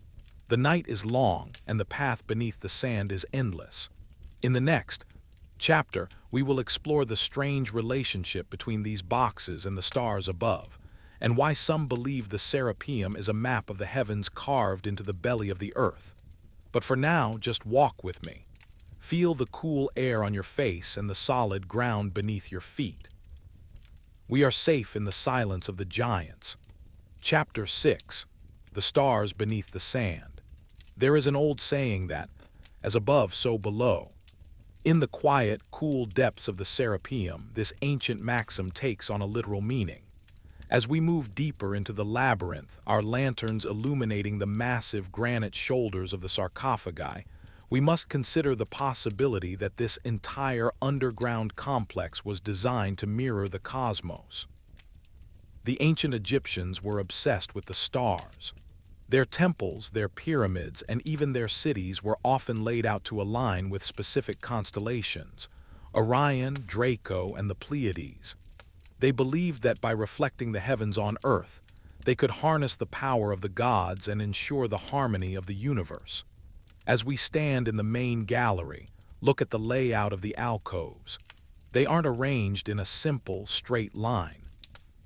There are odd offsets, strange angles, and groupings that seem deliberate yet inexplicable by modern architectural standards.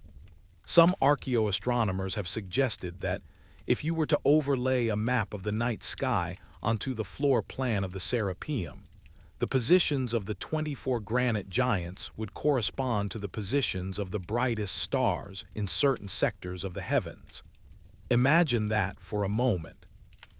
A map of the galaxy, carved into the dark heart of the Earth, using 80-ton blocks of stone as markers. If this is true, it changes the Serapeum from a tomb or a factory into something even more profound. A terrestrial star map. But why? Why go to such incredible effort to hide a map underground where no one could see it? Perhaps it wasn't meant to be seen with the eyes.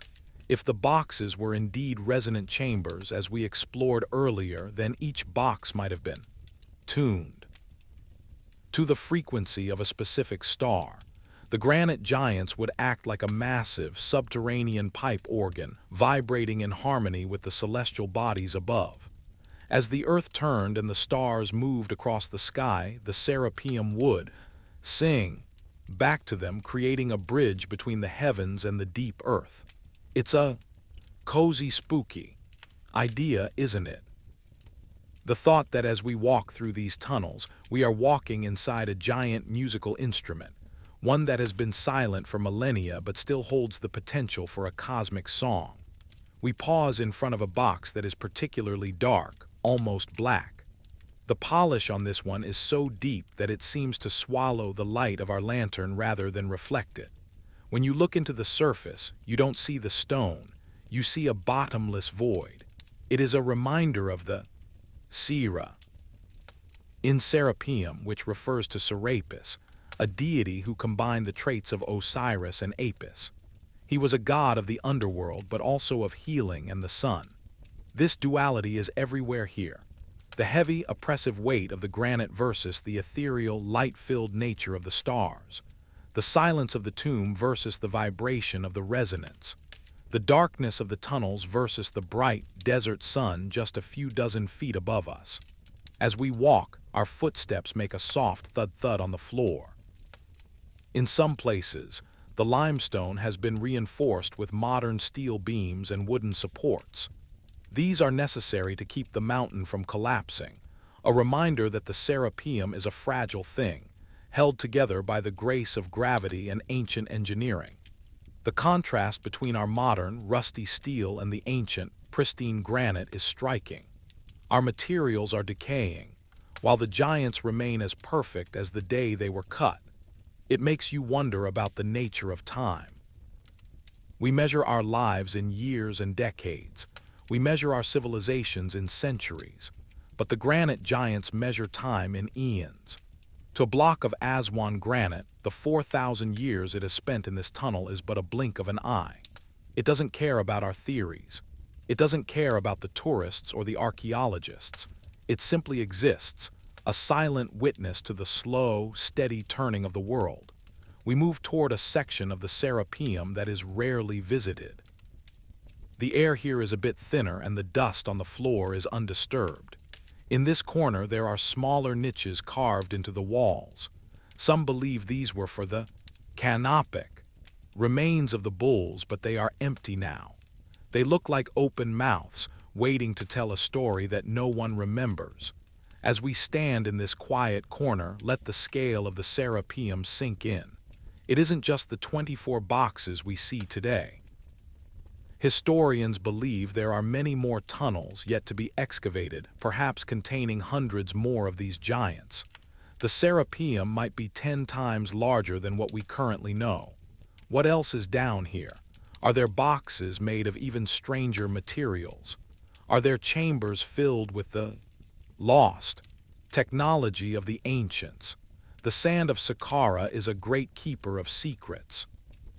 It protects whatever is buried beneath it, keeping it safe from the wind, the rain, and the prying eyes of men until the time is right for it to be found. Take a deep breath.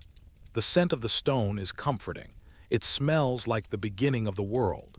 We are safe here, tucked away in this celestial map beneath the desert. The stars may be hidden by the ceiling of limestone, but their presence is felt in every vibration of the granite. As we prepare to move into the final chapters of our journey, let the mystery of the stars beneath the sand linger in your mind. We are more than just travelers in a tunnel. We are explorers of a forgotten connection between the earth and the sky. The path ahead is clear, and the light of our lantern is steady. Let's continue our stroll through the silence of the giants. Chapter 7. The Acoustic Alchemy. The tunnels of the Serapeum have a way of narrowing your focus until all that exists is the rhythm of your breath and the cool, gray expanse of the stone. As we move into the 7th gallery, the air seems to grow even more still, if that is possible. We are now entering an area where the acoustic properties of the granite are most evident. Have you ever stood in a room so quiet that you could hear the faint ring of your own nervous system? That is the baseline of the Serapeum. But when you introduce a sound, the environment transforms.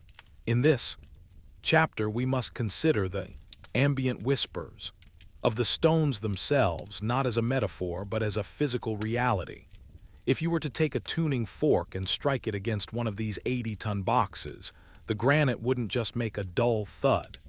Because of the high quartz content and the precision with which the interior was hollowed out, the box would act as a resonator.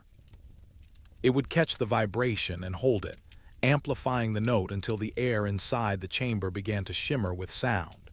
Acoustic engineers who have visited this site have noted that many of the boxes are tuned to specific frequencies.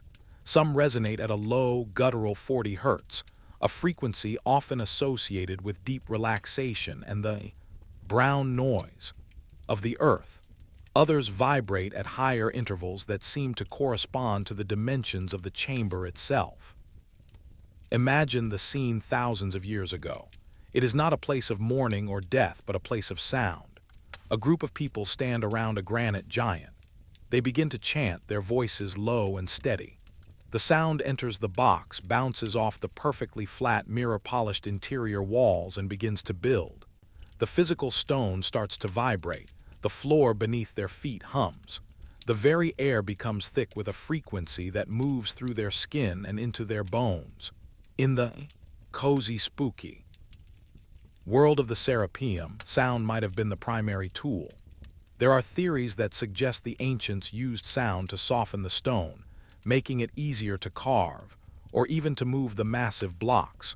We know today that sound can lift small objects through acoustic levitation. Is it possible that the ancients understood a scale of this science that we have yet to rediscover? As we walk past a box with its lid slightly askew, you can see the thickness of the granite. It is over a foot thick in most places. This thickness is necessary to maintain the structural integrity of a resonant chamber. If the walls were too thin, the stone would shatter under the pressure of its own vibration. But these giants were built to last forever. They were built to hold a frequency for eternity. The mystery of why they were built for bulls begins to seem even more unlikely when you consider this acoustic alchemy. Why would a bull need a perfectly tuned resonator? But a human looking for a connection to the divine or a way to heal the body through vibration would find this place to be the ultimate sanctuary. As we continue our stroll, notice how your own voice sounds different in this part of the tunnel. It feels more centered, as if the stone is helping you speak. There is a profound sense of peace here. The heavy granite doesn't feel oppressive, it feels like a shield. It protects us from the frantic energy of the modern world above. We pause to look at a small inscription near the floor. It is a later addition, likely from a priest of the Ptolemaic period. It is a reminder that even for the later Egyptians, this place was a source of wonder. They didn't understand the engineering, but they felt the power. They knew that the Serapeum was a place where the veil between worlds was thin. The shadows play across the ceiling as we move our light. Because the walls are so smooth, the shadows don't break, they glide. It gives the impression that the tunnels are moving, slowly shifting around us like the gears of a great stone clock. Take a deep breath and let it out slowly. Can you feel the vibration? Even in the silence, the stone is alive. It carries the memory of every sound that has ever been made in these depths. The whispers of the explorers, the chants of the priests, and the low, tectonic groan of the earth itself. We are moving toward the deepest part of the complex now, where the largest of the giants reside. The path is narrow, and the weight of the mountain above us is nearly 100 feet of solid rock. But there is no need to worry. The giants have held this weight for 4 millennia. They aren't going anywhere. As we transition into the next part of our journey, keep that sense of resonance in your mind. We aren't just looking at boxes, we are looking at the remnants of a lost science of harmony. The Serapeum is a symphony in stone, waiting for a conductor who knows how to read the score. Chapter 8. The Shadow of the Fourth Dynasty. As we reach the heart of the Serapeum, we must confront the most difficult question of all. Who truly built this? Mainstream archaeology often points to the New Kingdom or the Late Period, roughly 3,000 to 2,500 years ago. But as we have seen, the quality of the work suggests a level of technology that was already in decline during those times. When we look at the Great Pyramid of Giza or the Valley Temple, we see the same. Impossible. Precision, massive blocks of stone fitted together so tightly that you cannot slide a razor blade between them. This leads many to look further back into the shadow of the Fourth Dynasty, or perhaps even earlier. Some researchers believe the Serapeum is a relic of a Pre-cataclysmic. Civilization. This would be a group of humans who lived before the end of the last ice age, 10,000 or more years ago. Imagine a world where humanity had mastered the physical laws of the Earth in a way we are only just beginning to grasp. They didn't use electricity or internal combustion. They used gravity, magnetism, and vibration. To them, moving an 80-ton block of granite was not a backbreaking labor, but a simple application of natural laws. As we stand between two of the largest sarcophagi, the spooky element of this theory begins to settle in. If such a civilization existed, what happened to them? Why did they leave behind only these silent, empty boxes in the dark? Perhaps the Serapeum was a seed vault of sorts, not for seeds but for knowledge or energy. Maybe the boxes were designed to withstand a global catastrophe, a great flood or a solar flare, ensuring that whatever was placed inside would remain untouched for thousands of years. As we walk, the light of our lantern catches a small, circular hole drilled into the side of one of the granite blocks. It is perfectly round, and the interior is smooth. Modern engineers have looked at these holes and concluded they were made by a high-speed drill, something capable of spinning at thousands of rotations per minute. But the ancient Egyptians only had copper tubes and sand. How do you drill into granite with copper? You don't. You can grind, you can wear it down, but you cannot achieve the feed rate shown in these drill marks without a powered machine. This is the silent testimony of the stone. It tells us a story that contradicts the history books. It whispers of a time when the world was different, when the desert of Saqqara might have been a lush green landscape, and when the people who walked these tunnels were the masters of the earth. But for all its technical mystery, the Serapeum remains a very cozy place. The consistency of the environment, the temperature, the silence, the soft gray light creates a feeling of safety. It is a place where you can hide from time. Down here, the rise and fall of Rome, the Industrial Revolution, and the digital age are all just a momentary flicker of light on the surface. We find a small bench, placed there for modern visitors, and we sit for a moment. The granite giant in front of us is so large that it blocks out everything else. You can feel its presence, a massive, cooling influence on the air. You start to think about the people who found this place after it had been lost for centuries. Imagine their surprise when they broke through the limestone wall and saw these shadows stretching out into the dark. They must have felt like children entering a giant's workshop. The Serapeum challenges our ego. It tells us that we are not the first to be great, and we may not be the most advanced. It forces us to acknowledge that history is not a straight line of progress, but a series of peaks and valleys. We are currently standing in a valley, looking up at the peaks of the past, but there is beauty in that. It means there is still so much to learn. It means the world is still full of magic and mystery. Even in the middle of a desert we thought we had mapped completely. The air in this deeper gallery is very dry.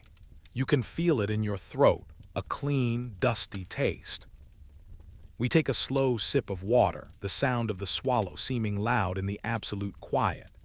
The giants don't mind, they are patient.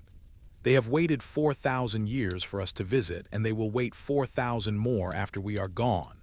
As we prepare for the final chapters of our journey, we will look at the legends that have grown around this place, the stories of ghosts, of strange lights, and of the curse that some say follows those who disturb the silence of the Serapeum. But for now, just enjoy the stillness. Let the weight of the stone ground you. You are in the heart of the world, and for a few brief moments you are part of the mystery. Chapter 9. The Whispers of the Guardians. As we move toward the final corridors of the Serapeum, the air seems to carry a different quality.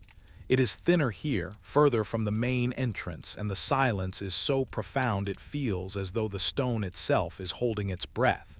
In this chapter we must touch upon the spooky side of the Saqqara Plateau, the legends and the unexplainable experiences that have been whispered by explorers and guards for generations. The Serapeum is not just a site for archaeologists. It is a place that many locals avoid after the sun sets. There are stories of shadow people who glide between the granite giants, figures that are darker than the darkness itself. Some visitors have reported hearing the sound of rhythmic grinding, like a giant saw cutting through stone, echoing from the unexcavated tunnels where no living soul is currently working. Is it the wind? The limestone plateau is full of fissures and cracks. When the desert wind blows across the surface, it can create a pressure differential that causes air to whistle through the subterranean galleries. To an ear primed by the mystery of the place, this whistle can sound like a human voice or a distant machine. But then there are the physical sensations. Many people, when standing between the narrow gap of a sarcophagus and the wall, report a sudden feeling of intense pressure, as if two invisible hands are pushing against their chest. Others experience a sense of profound knowing, as if the stone is broadcasting a message directly into their minds. It is a cozy, spooky sensation. You feel safe within the solid embrace of the earth, yet you feel as though you are not entirely alone. One of the most persistent legends involves August Mariette himself. When he first blasted open the sealed sarcophagus with gunpowder, he found a scene that defied logic. Beneath the 30-ton lid, there was a layer of bitumen that had preserved the shape of something, but when the light hit it, the contents seemed to crumble into nothingness. Some say he found a golden jewelry set that vanished, while others claim he found a single giant finger bone. The mystery of the disappearing evidence is a common theme in Egyptology. It is as if the site itself has a defense mechanism, a way of hiding its most important truths from those who come with hammers and explosives. We walk past a box that has a large crack running down its side. This box was damaged during an earthquake centuries ago, and you can see the white limestone dust that has settled in the fracture. Even broken, the giant is magnificent. It reminds us that even the strongest materials are subject to the will of the earth. But while the box is cracked, the resonance remains. If you tap the side of the stone near the crack, it still rings with a clear, bell-like tone. As we continue our stroll, we notice small niches in the walls where oil lamps once sat. The soot-free mystery still haunts us. How could they have worked here for decades without leaving a trace of fire? Some alternative historians suggest that the ancient Egyptians understood a form of luminescence, perhaps using the same quartz-rich granite to generate light through friction or electrical charge. Imagine the tunnels not as dark, gloomy pits, but as glowing galleries of soft, blue-white light. The polished granite would have reflected this glow, creating an atmosphere that felt more like a modern laboratory than an ancient tomb. We stop to rest one last time. The floor beneath us is cool and solid. In this part of the Serapeum, you are directly beneath the ruins of a temple that was once dedicated to the union of all gods. It is a place of synthesis, a place where different ideas and different eras come together. The giants are the anchors of this synthesis. They don't take sides in our debates. They don't care if we call them bull coffins or acoustic machines. They simply be. And in their being, they offer us a rare gift: the opportunity to sit with the unknown. In our modern world, we are obsessed with having answers. We have a search engine in our pocket for every question, but the Serapeum resists the search engine. It stays silent, it stays dark, it stays unexplained, and there is a deep, cozy comfort in that. It means there are still wonders left. It means that the world is bigger than our understanding of it. Take a moment to close your eyes. In the darkness of the Serapeum, your eyes and the stone see the same thing.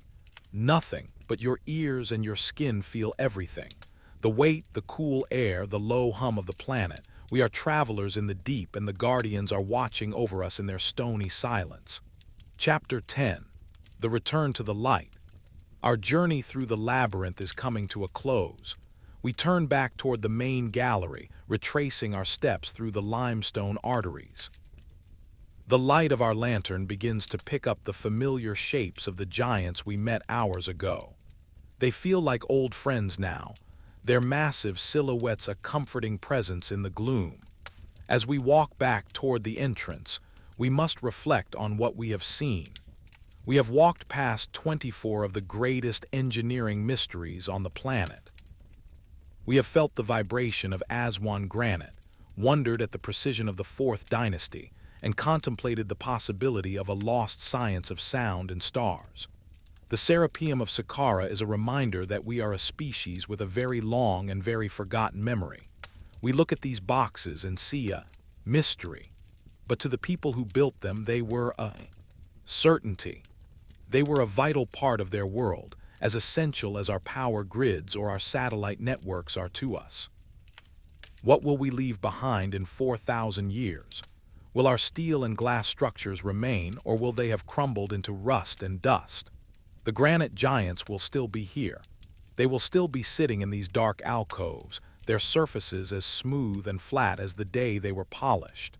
They are the ultimate time capsules, carrying the silent history of a master civilization into the distant future. The air begins to feel a little warmer now. We can smell the faint, dry scent of the desert sand again. A soft, golden glow begins to appear at the end of the tunnel, the entrance. It is the sun, the same sun that once directed the builders and the priests, now waiting to welcome us back to the world of the living. We move slowly, reluctant to leave the peace of the underground. There is a certain, sleepy quality to the Serapeum that makes the outside world feel a bit too loud, a bit too bright, and a bit too fast. But as we step out onto the limestone ramp and feel the first rays of the sun on our faces, we carry the silence of the giants with us. The Saqqara Plateau stretches out before us, a vast sea of sand and stone. The step pyramid stands tall in the distance, a sister to the mystery we just left behind. We take a deep breath of the hot, dry air. Our ears are still ringing slightly from the acoustic resonance of the tunnels, a parting gift from the stone. The story of the Serapeum is not one of answers, but of wonder. It is a story that invites us to look at the past with humility and the future with curiosity. Whether they were built for bulls, for energy, or for something we cannot even imagine, the granite giants have achieved their goal. They have survived. They have kept their secrets, and they have made us wonder. As we conclude our audio vlog today, find a moment to appreciate the mysteries in your own life. Not everything needs to be solved. Some things are meant to be experienced, to be felt, and to be respected for their scale and their silence. Thank you for walking with me through the dark. Thank you for listening to the ambient whispers of the ancient world. As you move back into your day, or perhaps as you drift off into a deep, peaceful sleep, remember the cool, quiet halls of Saqqara. Remember the weight of the granite and the precision of the stars. The world is old, the desert is vast, and the giants are still waiting. Until next time, keep your heart open to the unknown, and let the whispers of the past guide you through the noise of the present. Sleep well or walk in peace. You are safe, you are grounded, and the mystery remains. Chapter 1. The Discovery in the Dust. The year was 1898. The world was on the brink of a new century, a time of steam engines and early electricity. Yet Egypt was still yielding secrets from a time long before the first piston ever turned. In a small, unassuming tomb in Saqqara, a French archaeologist named Victor Loret was carefully brushing away the dust of 2,000 years. This was not the tomb of a great king, but of a man named Padiamen, a minor official from the 3rd century before the Common Era. Among the various funerary objects, vessels, statues, and traditional offerings, Loret found a small, peculiar object. It was made of sycamore wood, light and weathered by time. It was only about 7 inches long. At first glance, it was labeled as a simple figurine of a bird. In the late 19th century, the idea of an airplane was still a flight of fancy for most, so the object was placed in a box, catalogued as a votive bird, and sent to the Cairo Museum.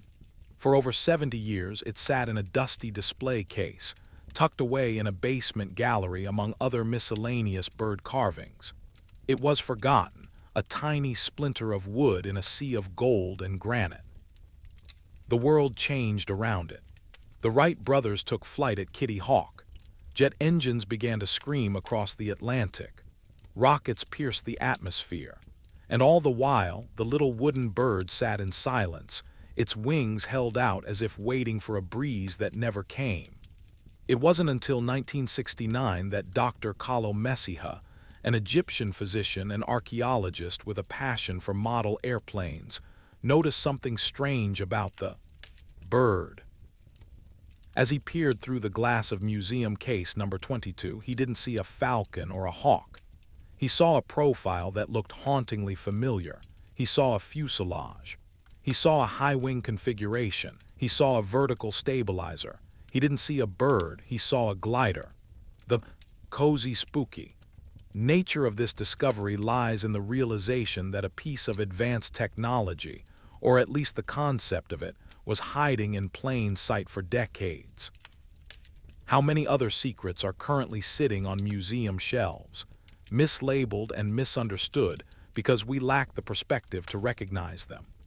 The Saqqara bird is a silent witness to a possibility that challenges our entire timeline of human progress. As we imagine that dusty museum basement, the air still and heavy with the scent of old paper and dry wood, we can feel the spark of excitement that Messiha must have felt. He reached out to the museum authorities, and the object was removed from its case for the first time in a lifetime. As it rested in his hand, the lightness of the sycamore wood felt like a whisper of flight. It was no longer just a bird. It was an anomaly. Take a deep breath and imagine that tiny wooden object. It has no feathers. It has no legs. Its wings are not curved like a living creature. They are straight, with a slight dihedral angle that provides stability in flight. Its tail is not horizontal like a bird's, but vertical like the rudder of a modern aircraft. As we begin our journey into the mystery of the Saqqara bird, let yourself wonder about the craftsman who carved it. Was he simply a dreamer, or was he a witness to something incredible in the Egyptian sky? Chapter 2. The anatomy of an anomaly. To understand why the Saqqara bird is so controversial, we must look closer at its design.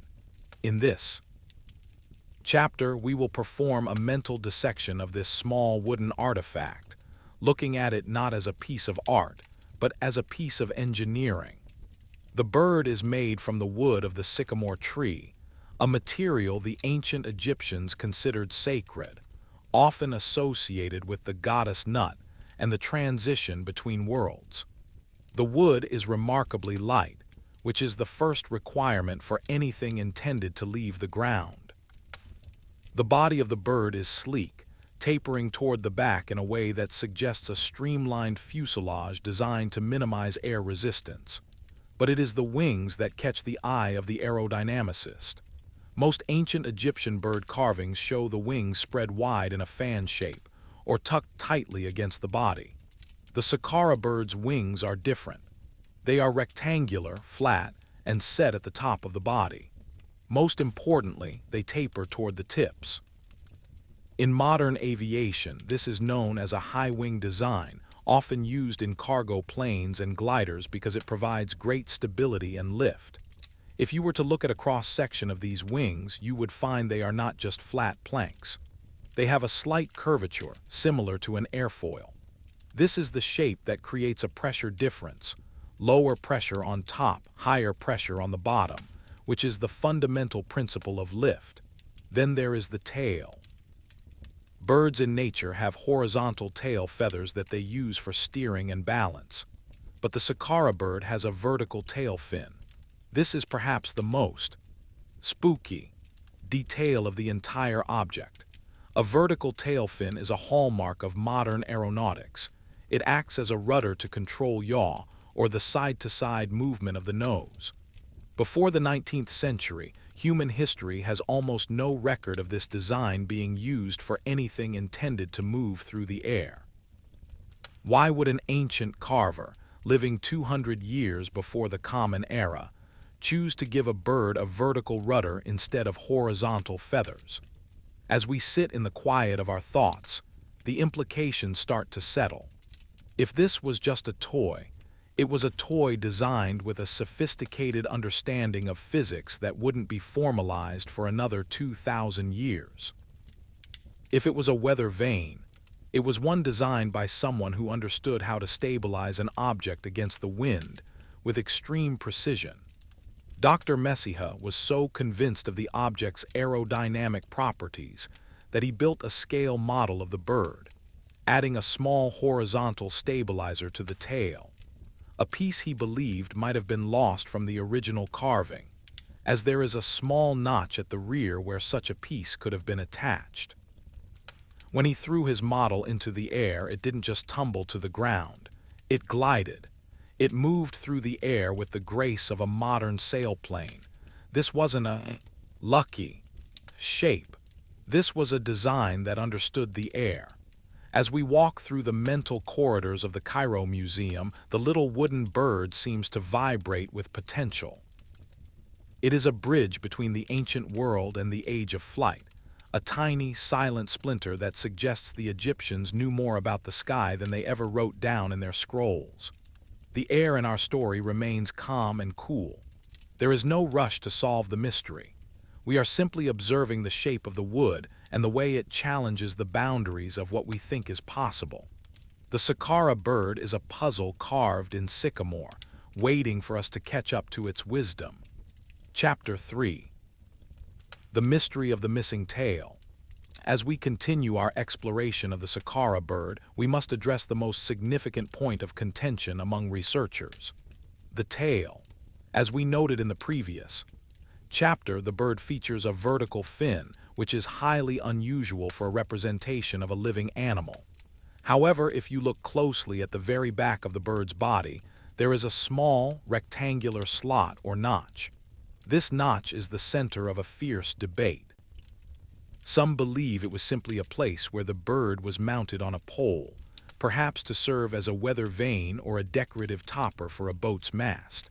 But others, including Dr. Messiha and several modern aeronautical engineers, believe this notch once held a horizontal stabilizer, the elevators, that allow a pilot to control the pitch of an aircraft. Without a horizontal stabilizer, a glider will often nosedive or stall. With one, it can maintain a steady, level flight for long distances. Imagine the ancient craftsman at his workbench. The room is quiet, the air thick with the scent of sawdust and cedar oil. He is not just carving a bird, he is carving a memory. He carefully fits a small, flat piece of wood into that rear notch, ensuring it is perfectly level with the wings. He steps outside into the warm Egyptian breeze and tosses the object. It catches the wind, rising slightly before settling into a long, smooth glide across the temple courtyard. If the Saqqara bird once had this missing piece, it wouldn't just be aerodynamic. It would be a fully functional model of a glider, the cozy spooky. Feeling arises when we ask where the inspiration for such a model came from. Did the carver simply experiment until he found a shape that worked? Or was he looking at something much larger? Some theorists suggest that the Saqqara bird is a scale model of a full-sized aircraft that once flew over the Nile. It sounds like science fiction, yet the history of aviation is full of people who were inspired by smaller models. Leonardo da Vinci designed flying machines based on his observations of birds and bats. The Wright brothers used wind tunnels and small-scale wings to perfect their designs. If a model can fly, the physics suggests that a larger version of that same shape can also fly, provided it has the right power source or launch conditions. Critics argue that there is no evidence of full-sized airplanes in ancient Egypt. No hangars, no runways, no engines. But we must remember how much of history has been lost to the sands. A wooden glider, even a large one, would rot away in a few centuries if not perfectly preserved in a tomb. And what would an ancient person call an airplane? They wouldn't call it a Boeing 747. They would call it a great bird or a chariot of the sun. As we sit with this thought, the silence of the tomb where the bird was found seems to deepen. We are looking at a fragment of a lost possibility. The notch at the back of the bird is like an empty sentence, a missing word that could change the meaning of the entire story. The bird sits in its glass case today, incomplete and yet perfect in its mystery. It doesn't need to fly to prove its point. Its very existence is enough to make us pause and reconsider the ingenuity of the human spirit. Whether it was a toy, a tool, or a blueprint, it was created by a mind that understood the invisible currents of the air. Take a slow breath and let the image of the bird hover in your mind. It is light, it is ancient, and it is defying the gravity of our expectations. In the next chapter, we will look at what happened when modern science put this toy to the test in a wind tunnel. Chapter 4. The Wind Tunnel Trials. In this chapter, we move from the dusty museum shelves to the high-tech world of modern aerodynamics. To truly understand if the Saqqara bird was a fluke or a feat of engineering, we have to stop guessing and start measuring. In the late 20th century, several independent researchers and universities decided to put the proportions of the Saqqara bird into computer simulations and wind tunnels. One of the most famous studies was conducted by Simon Sanderson, an aviation expert. He built a scale model of the bird, exactly matching the dimensions of the artifact found in the tomb, but adding the hypothesized horizontal stabilizer to the tail. The results were staggering. The model didn't just look like a plane, it performed like one. In the controlled environment of the wind tunnel, the bird was able to generate significant lift while maintaining a remarkably low drag coefficient.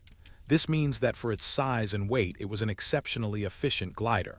Sanderson noted that the bird seemed designed for slow-speed soaring, much like the way modern gliders catch thermal updrafts to stay aloft for hours. Imagine the cozy feeling of seeing this ancient piece of wood, designed 2,000 years ago, behaving exactly like a modern sailplane in a digital simulation. It's a bridge across time, built on the unchanging laws of physics. The air doesn't care if you are an ancient Egyptian or a modern engineer. If you shape a wing correctly, the air will lift you. But the spooky part of the wind tunnel trials came when they tested the bird's stability. The design was found to be inherently stable.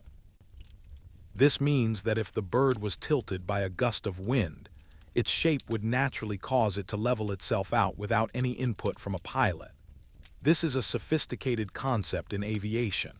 It suggests that whoever designed the bird wasn't just trying to make it fly. They were trying to make it fly safely. Why would a toy need to be inherently stable? A child throwing a toy doesn't care about aerodynamic coefficients, but someone designing a vehicle for a human passenger certainly would. This leads us to a fascinating question. Could the Saqqara bird have been a prototype? In modern engineering, we build small-scale models to test theories before investing the resources into a full-sized machine. If the ancient Egyptians were experimenting with flight, the Saqqara bird is exactly the kind of thing we would expect to find in their research labs. But where were the labs? Where were the inventors? Perhaps they were the same priests and architects who built the pyramids. We often separate science and religion in our modern minds, but for the ancients they were one and the same. Understanding the laws of the physical world was a way of understanding the mind of the gods. If the gods could fly, then perhaps through the sacred geometry of the sycamore wood, man could too. As we walk through the results of these tests, let the facts settle into your mind like soft dust. The bird is capable of lift. It is aerodynamically sound. It is stable.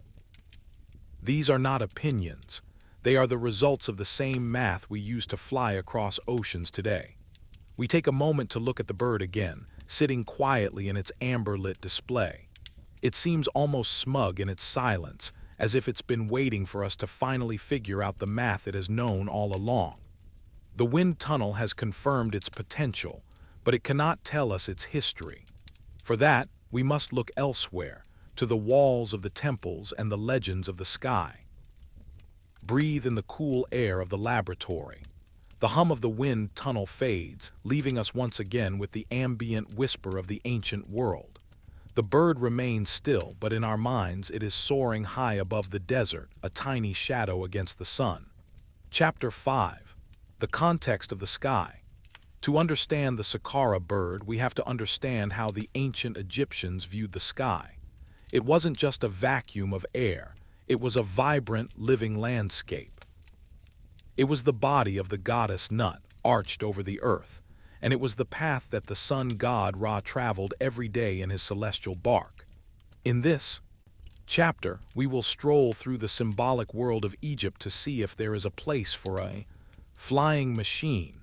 The Egyptians were masters of the wind. Their entire civilization depended on the Nile, and the best way to travel the Nile was by boat. They developed sophisticated sails that could catch even the lightest breeze, and they understood how to tack against the wind.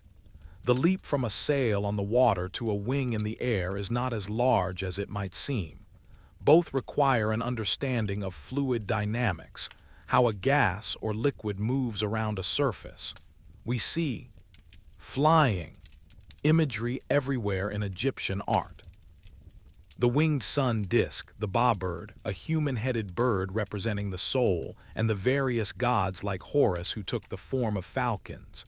To the Egyptians, flight was the ultimate symbol of freedom and divinity, but there is a specific type of imagery that often goes unnoticed. On the walls of certain temples, like the Temple of Seti I at Abydos, there are strange carvings that some call parts, out-of-place artifacts. These carvings appear to show shapes that resemble a helicopter, a tank, and a sleek, modern-looking jet. Mainstream archaeologists explain these as palimpsests, the result of one pharaoh's name being carved over another, creating a chaotic overlapping of signs that happen to look like modern machines. It is a logical, sensible explanation, but as we stand in the cool, dim halls of Abydos, the spooky coincidence of it all is hard to ignore.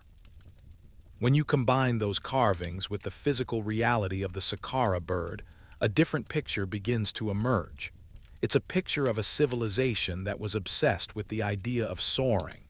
If the Saqqara bird was a votive offering, as the original catalog suggested, what was it an offering for?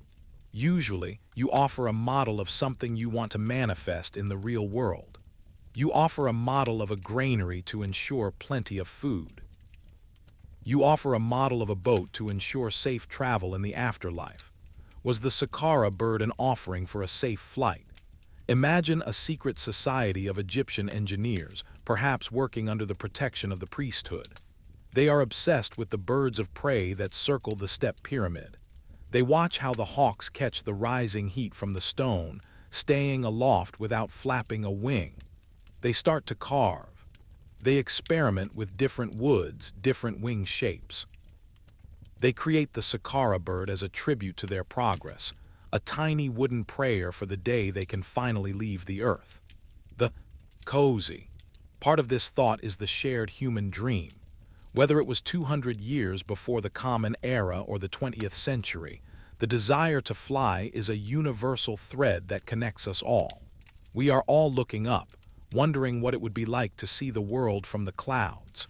The Saqqara bird is a physical manifestation of that dream. It doesn't matter if it ever carried a passenger, it carried the idea of flight. And in the world of history, an idea can be more powerful than a machine. As we walk back through the temple gardens, the palm trees swaying in the evening breeze, let the connection between the wind and the wood sink in. The Egyptians knew the wind better than almost anyone. Is it really so hard to believe they found a way to ride it? The night is settling over the desert now. The stars are beginning to peek through the twilight. Above us the sky is vast and empty, but in the heart of the Saqqara bird it is full of possibilities. In the next chapter we will explore the glider theory in more detail and ask, if they could fly, how did they take off? Chapter 6. The launch and the landscape. If we accept the possibility that the Saqqara bird represents a functional glider, we are faced with a practical problem. How did the ancients get such a machine into the air? A glider has no engine. It requires an initial burst of speed or a high vantage point to catch the wind. In this chapter, we will explore the launch theories that surround the ancient Egyptian sky. One of the most compelling ideas involves the use of catapults or large tension-based launchers. The Egyptians were skilled at creating massive siege engines and cranes for moving stone. It wouldn't be a great leap to adapt this technology to launch a light wooden craft into the air. Imagine a large wooden ramp angled toward the prevailing north wind with a tensioned rope system that would fling a glider into the sky. Another possibility is the use of tow launching. We know the Egyptians were masters of ropes and teams of laborers.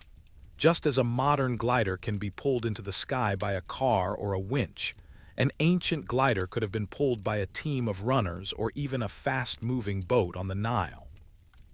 Once the craft reached a certain height, the pilot would release the tow rope and begin to soar on the thermals. Saqqara is the perfect place for this. The plateau rises high above the Nile Valley, creating natural updrafts as the warm air from the lush valley hits the cool stone of the desert cliffs.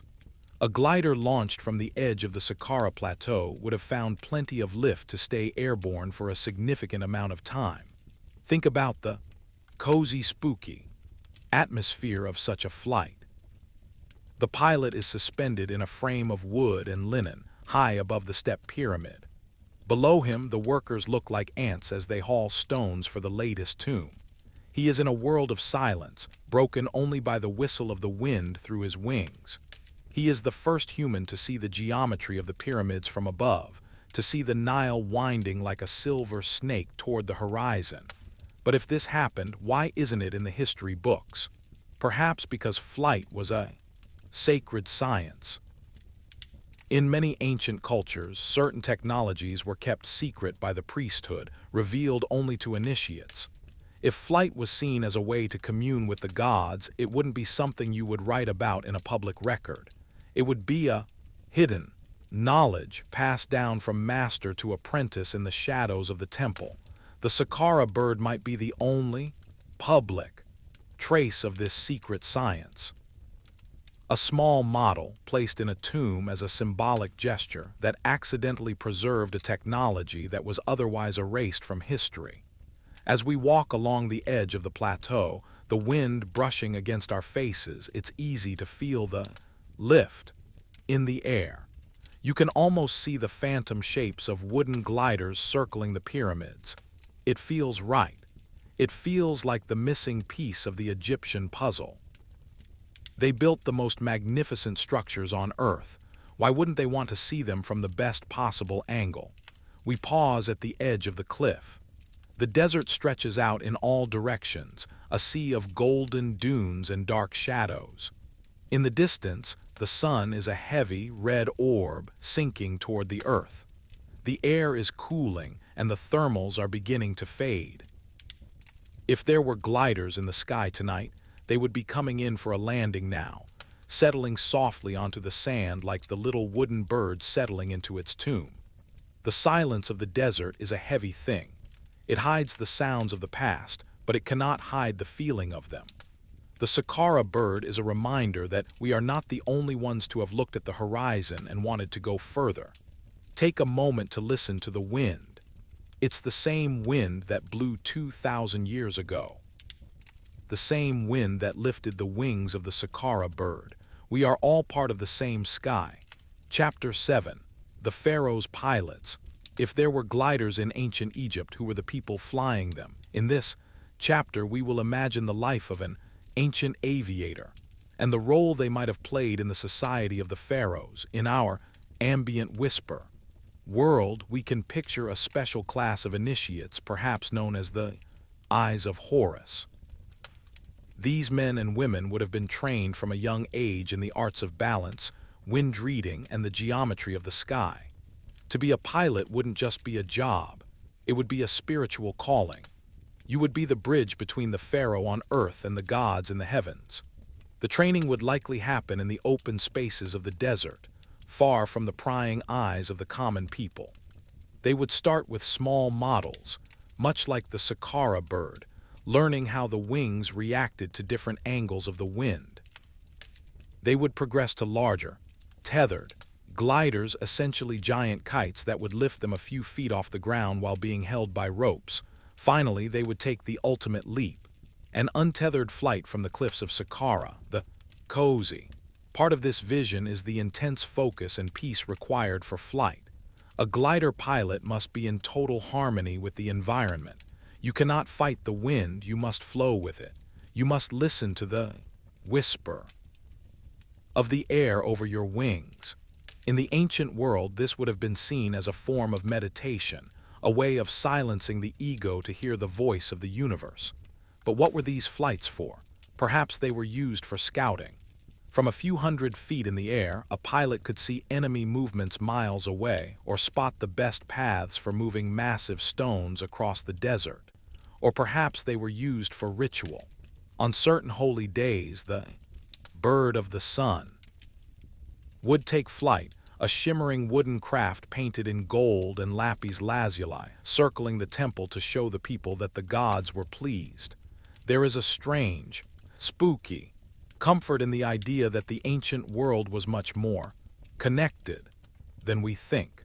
We often view the past as a time of isolation and slow movement, but if they had gliders, they had a way to transcend the limitations of the ground. They had a way to move through the world with a speed and perspective that we didn't regain until the 20th century. As we walk through the ruins of an ancient village near the plateau, we can imagine the people looking up and seeing a silhouette against the sun. They wouldn't be afraid, they would be in awe. They would see it as a natural part of their magical world. To them, there was no difference between a bird and a man-made wing. Both were powered by the breath of the gods. We stopped near a well, the water cool and deep. The village is silent now, but the memory of the pharaoh's pilots lingers in the air. The Saqqara bird is their legacy. It is a small wooden testament to a time when man and sky were not strangers. Think about the skill required to carve such a craft. The balance must be perfect. The weight must be distributed with mathematical precision. The sycamore wood must be seasoned and shaped with love. The Saqqara bird wasn't mass-produced in a factory.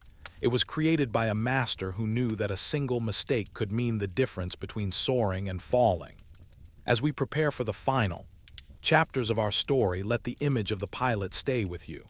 He is a figure of grace and courage, a silent traveler in the blue vault of the Egyptian sky.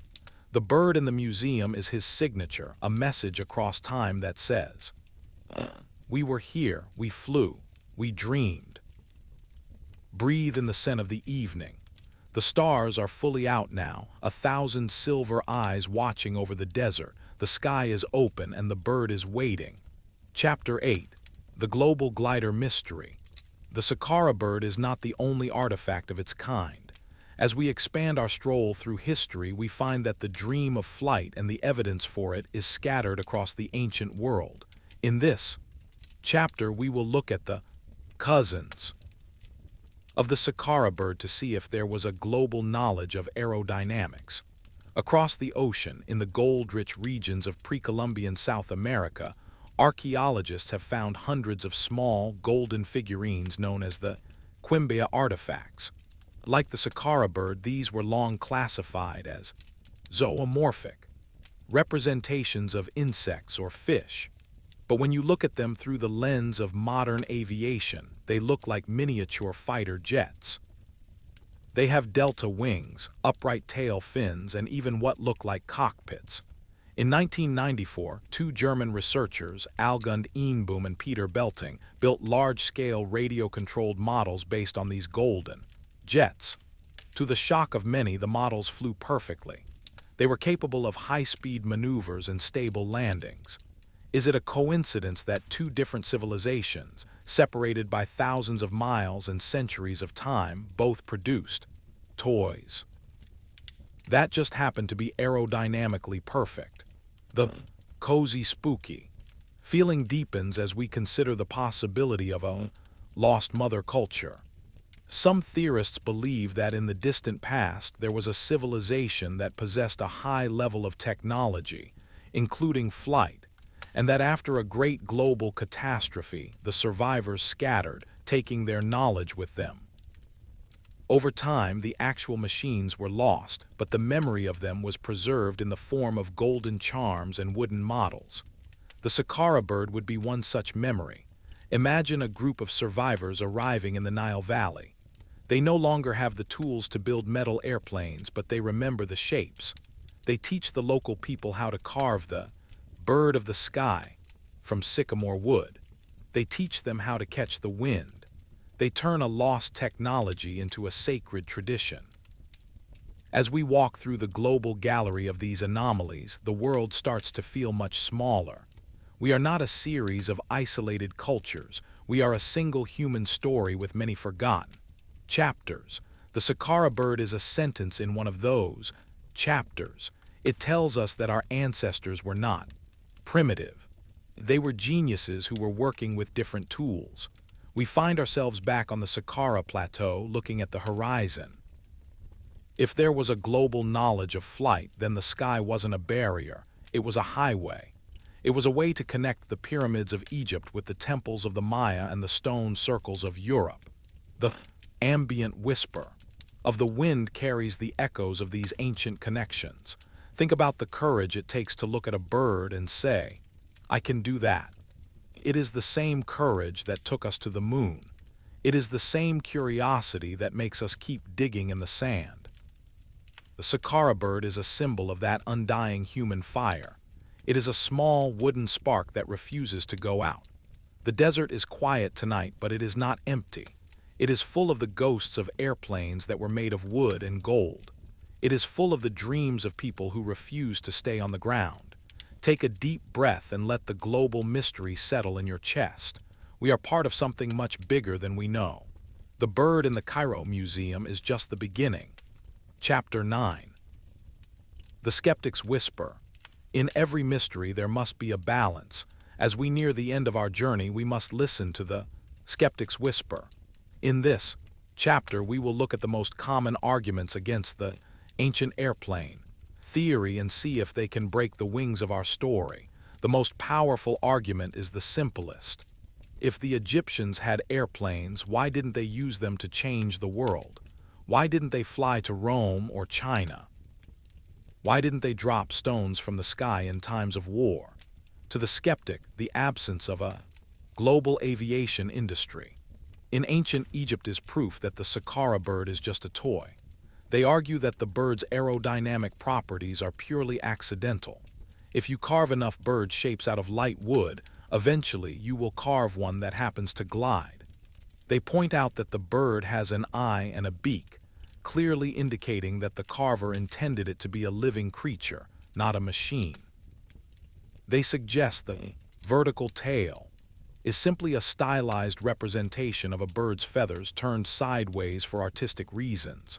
The cozy spooky nature of this debate is that both sides might be right.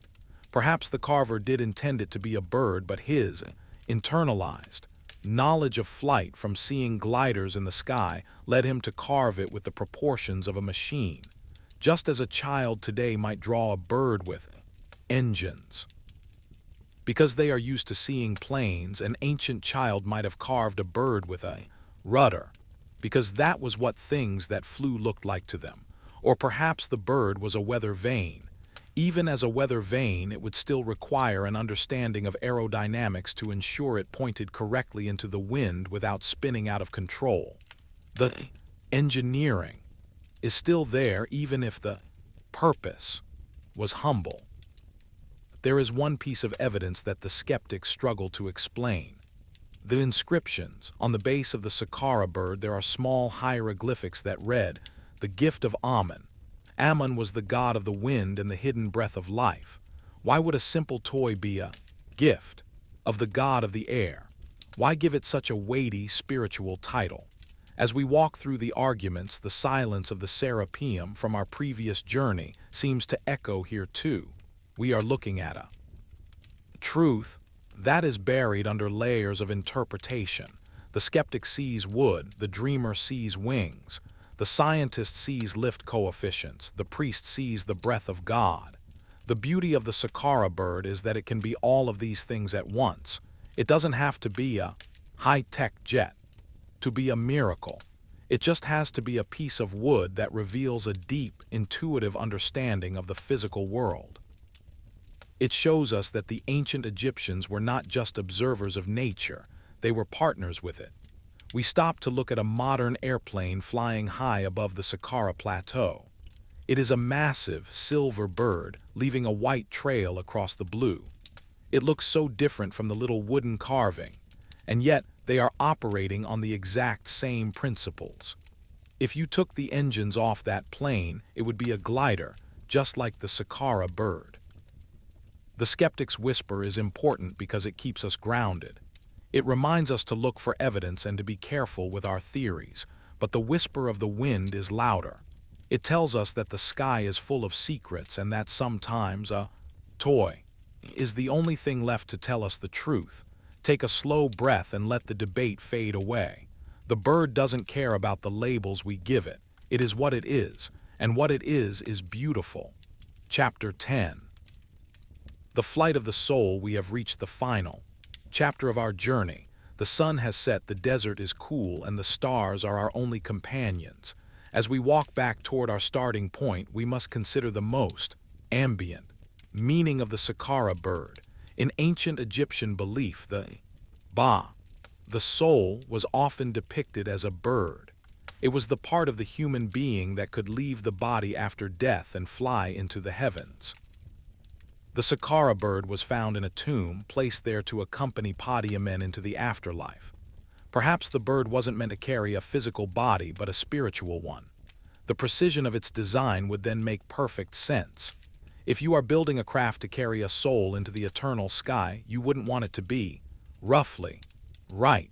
You would want it to be perfect. You would use the most sacred wood, the most advanced geometry, and the most stable proportions. You would want it to be a gift of Amen that could navigate the invisible currents of the Jewet, the Egyptian underworld, and the night sky. The Saqqara bird is a physical prayer. It is a machine for the soul. As we conclude our audio vlog, think about the legacy of this little wooden artifact. It has survived 2,000 years of darkness. It has survived being mislabeled and forgotten. It has survived the scrutiny of wind tunnels and the debates of historians. And through it all, it has remained a symbol of our highest aspiration.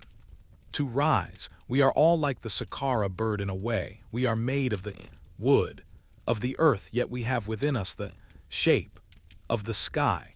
We are grounded in our daily lives, yet we are capable of moments of incredible lift. We are mysteries to ourselves, waiting for the right perspective to reveal our true potential. The Saqqara bird is back in its case now, the lights of the museum dimmed for the night. It is silent, it is still, and it is perfectly at peace. It doesn't need to fly anymore. It has already reached its destination. It has reached us. Take a deep, final breath of the cool desert air. Feel the lift in your own spirit. You have traveled through time and space tonight, and you are returning to your world with a new sense of wonder. The sands of Saqqara are full of giants and birds, and the sky is full of stars. Thank you for being part of Ambient Whisper. Thank you for walking with me through the cozy, spooky corridors of our human story. As you drift off to sleep or as you move into the quiet of your night, let the image of the little wooden bird guide your dreams. You are a traveler of the wind, a dreamer of the sky, and you are never truly alone. The wind is soft, the night is long, and the bird is soaring. Until next time, keep listening to the whispers of the past. Sleep in peace or walk in light. The mystery is your home. Chapter 1. The Heretic's Shadow. To understand the mystery of Akhenaten, we must first understand the world he dared to break. For thousands of years, Egypt was a land of rigid tradition. The gods were many, their forms were set in stone, and the pharaohs were depicted as the pinnacle of human physical perfection, broad-shouldered, muscular, and eternal. But then came Amenhotep IV, the man who would rename himself Akhenaten. Imagine walking through the ancient city of Thebes. The air is heavy with the scent of incense from 100 temples dedicated to Amun-Ra. Then, with a single decree, the temples are closed. The priests are stripped of their power. The pharaoh turns his back on the old gods and moves his capital to a virgin stretch of desert called Akhetaten, the horizon of the Aten. It is here, in this new city of white limestone and open-air temples, that the mystery truly begins. When the first statues of the pharaoh were unearthed by modern archaeologists, they caused a shockwave of confusion. This was not the warrior king the world expected. The figures were strange, almost haunting. They depicted a man with a face that seemed stretched, eyes that were narrow and almond-shaped, and a chin that dropped away into a thin, graceful neck. But it was the body that was most unsettling. Akhenaten was shown with narrow shoulders, a protruding belly, and wide, feminine hips. And most famous of all was the skull, an elongated, egg-shaped head that looked as though it belonged to another species entirely. As we sit in the cozy, spooky quiet of our thoughts, we have to wonder, was this a man who was desperately ill, or was he a man who was desperately honest? Traditional Egyptian art was about idealism. It didn't matter what a king actually looked like. He was always carved as a god. But Akhenaten introduced a concept called Mat, or truth. He commanded his artists to show the world as it really was. If this is true, then the statues aren't just art, they are medical records. They are a window into the physical reality of a man who looked like no one else in the Nile Valley. The air in Amarna is still. The ruins of his city are silent now, swallowed by the sand. But the images he left behind continue to whisper. They challenge our definition of human. As we begin our journey through these 10 chapters, keep that image of the elongated pharaoh in your mind. He is a silhouette against the sun disk, a shadow that doesn't quite fit the shape of the world around him. Chapter 2. The Marfan Theory. In the silence of the museum galleries, medical doctors often linger longer than the historians. They look at the statues of Akhenaten and they see a diagnosis. In this chapter, we explore the most prominent scientific explanation for the pharaoh's strange physique. Marfan syndrome. Imagine a genetic mutation that affects the body's connective tissue. It makes the limbs long and thin. It can cause the chest to sink or the belly to protrude. It can lead to an elongated face and a high, arched palate. For many researchers, this is the smoking gun. That explains why Akhenaten looked the way he did. The spooky element of this theory is the physical toll it would have taken. Marfan syndrome often comes with heart defects and fragile vision. If Akhenaten suffered from this, his life in the desert sun would have been one of constant, quiet pain. Every step through the sand, every hour spent standing in the open temples to worship the Aten would have been an act of immense will. Yet there is a problem with the Marfan theory. The syndrome is hereditary. If Akhenaten had it, his children should have shown the same traits. And indeed, when we look at the depictions of his daughters, they all have the same elongated heads and spindly limbs. Even King Tutankhamun, who many believe was Akhenaten's son, had a slightly elongated skull. But when modern scientists mapped the DNA of Tutankhamun's mummy, they found no evidence of the Marfan gene. This brings us back to the cozy mystery of the stone. If it wasn't a genetic disorder, then what was it? Was the pharaoh forcing his family to be depicted with his own unique deformities as a sign of loyalty? Or were these traits not deformities at all, but signs of a different kind of lineage? As we walk through the halls of the Cairo Museum, looking at the limestone reliefs of the royal family, you notice a sense of tenderness. Akhenaten is often shown kissing his daughters or holding his wife, Nefertiti. Despite their strange appearance, there is a profound humanity in these carvings. They are a family bound together by a secret that was carved into their very bones. The light in the museum is soft, casting long shadows behind the statues. You can almost feel the heartbeat of the past. If it wasn't a disease, then Akhenaten was choosing to look this way. He was presenting himself as something other. In the next chapter, we will look at the religious reasons why a king would want to look like a creature from another realm. Chapter 3. The androgynous god. To Akhenaten, the Aten was not a man or a woman. The sun disk was a genderless, all-encompassing force of life that reached down with rays ending in tiny human hands. In this chapter, we consider the idea that Akhenaten's body was a deliberate religious statement. If the pharaoh was the sole representative of the Aten on earth, he had to embody all of creation. He had to be both the father and the mother of his people. This might explain the wide, feminine hips and the soft, protruding belly. He was merging the male and female forms into a single divine silhouette. The cozy atmosphere of the Amarna temples was designed for this. Unlike the dark, hidden sanctuaries of Amen, Akhenaten's temples had no roofs. They were flooded with light. In that brilliant glare, the pharaoh would stand, his strange body draped in translucent linen, appearing to his followers as a being that had transcended the limitations of human biology. He wasn't trying to look sick. He was trying to look limitless. But there is a spooky side to this transformation. By erasing the boundary between male and female, Akhenaten was destroying the very foundation of Egyptian society. The people were used to a pharaoh who was a warrior, a hunter, a conqueror. To see their king as an androgynous figure with an elongated head must have been terrifying for the traditionalists. It felt like the world was being pulled apart. As we walk through the empty courtyards of Amarna, imagine the whispers of the common people. They would see the pharaoh passing in his chariot, his long neck swaying, his almond eyes fixed on the sun. They would wonder if he was still one of them.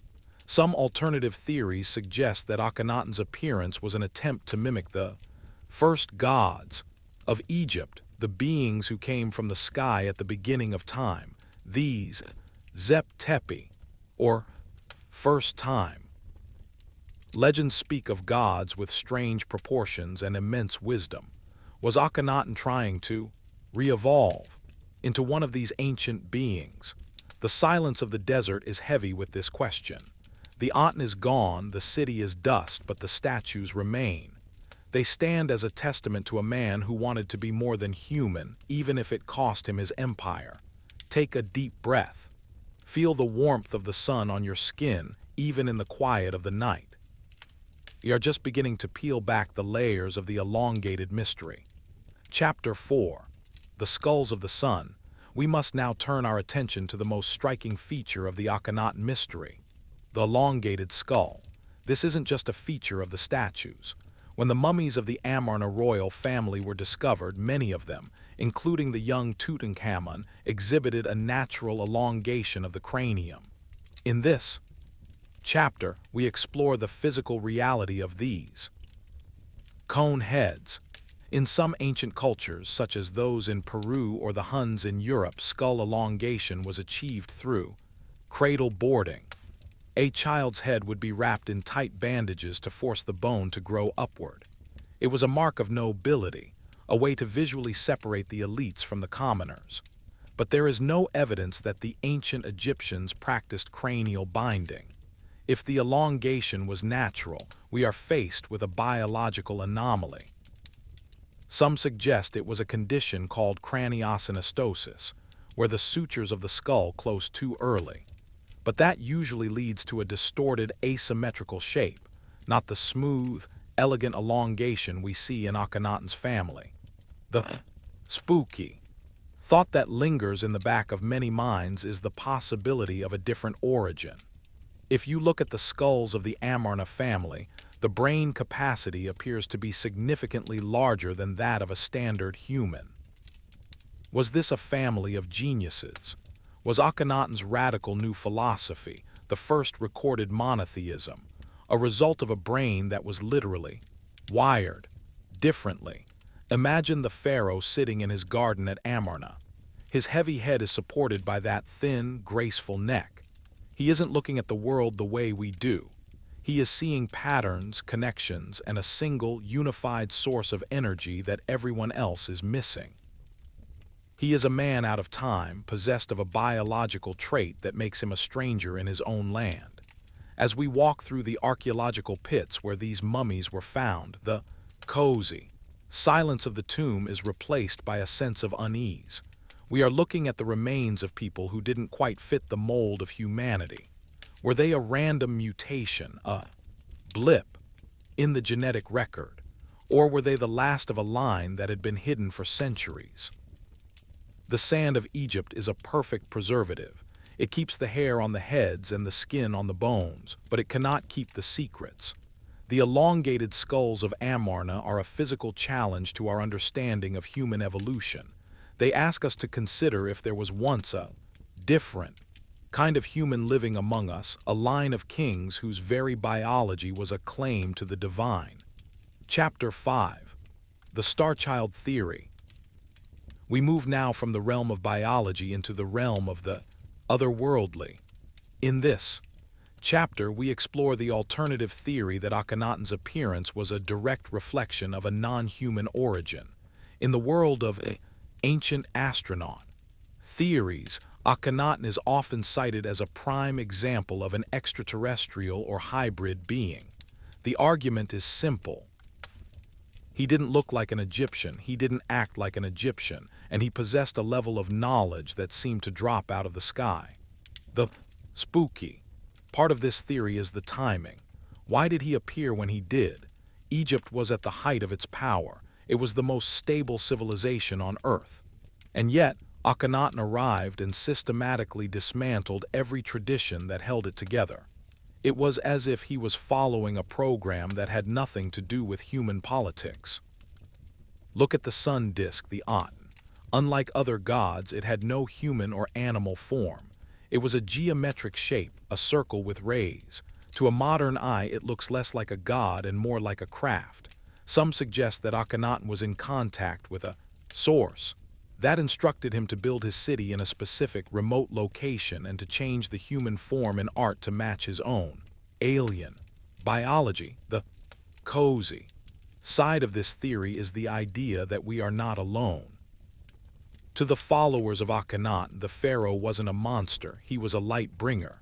He was showing them that the universe was much larger than the Nile. He was bringing the stars down to the desert. As we stand in the ruins of the North Palace at Amarna, look up at the night sky. The stars in Egypt are incredibly bright, seemingly close enough to touch. Imagine Akhenaten standing in this same spot, his elongated head tilted back, looking not for a god in the underworld, but for his home in the heavens.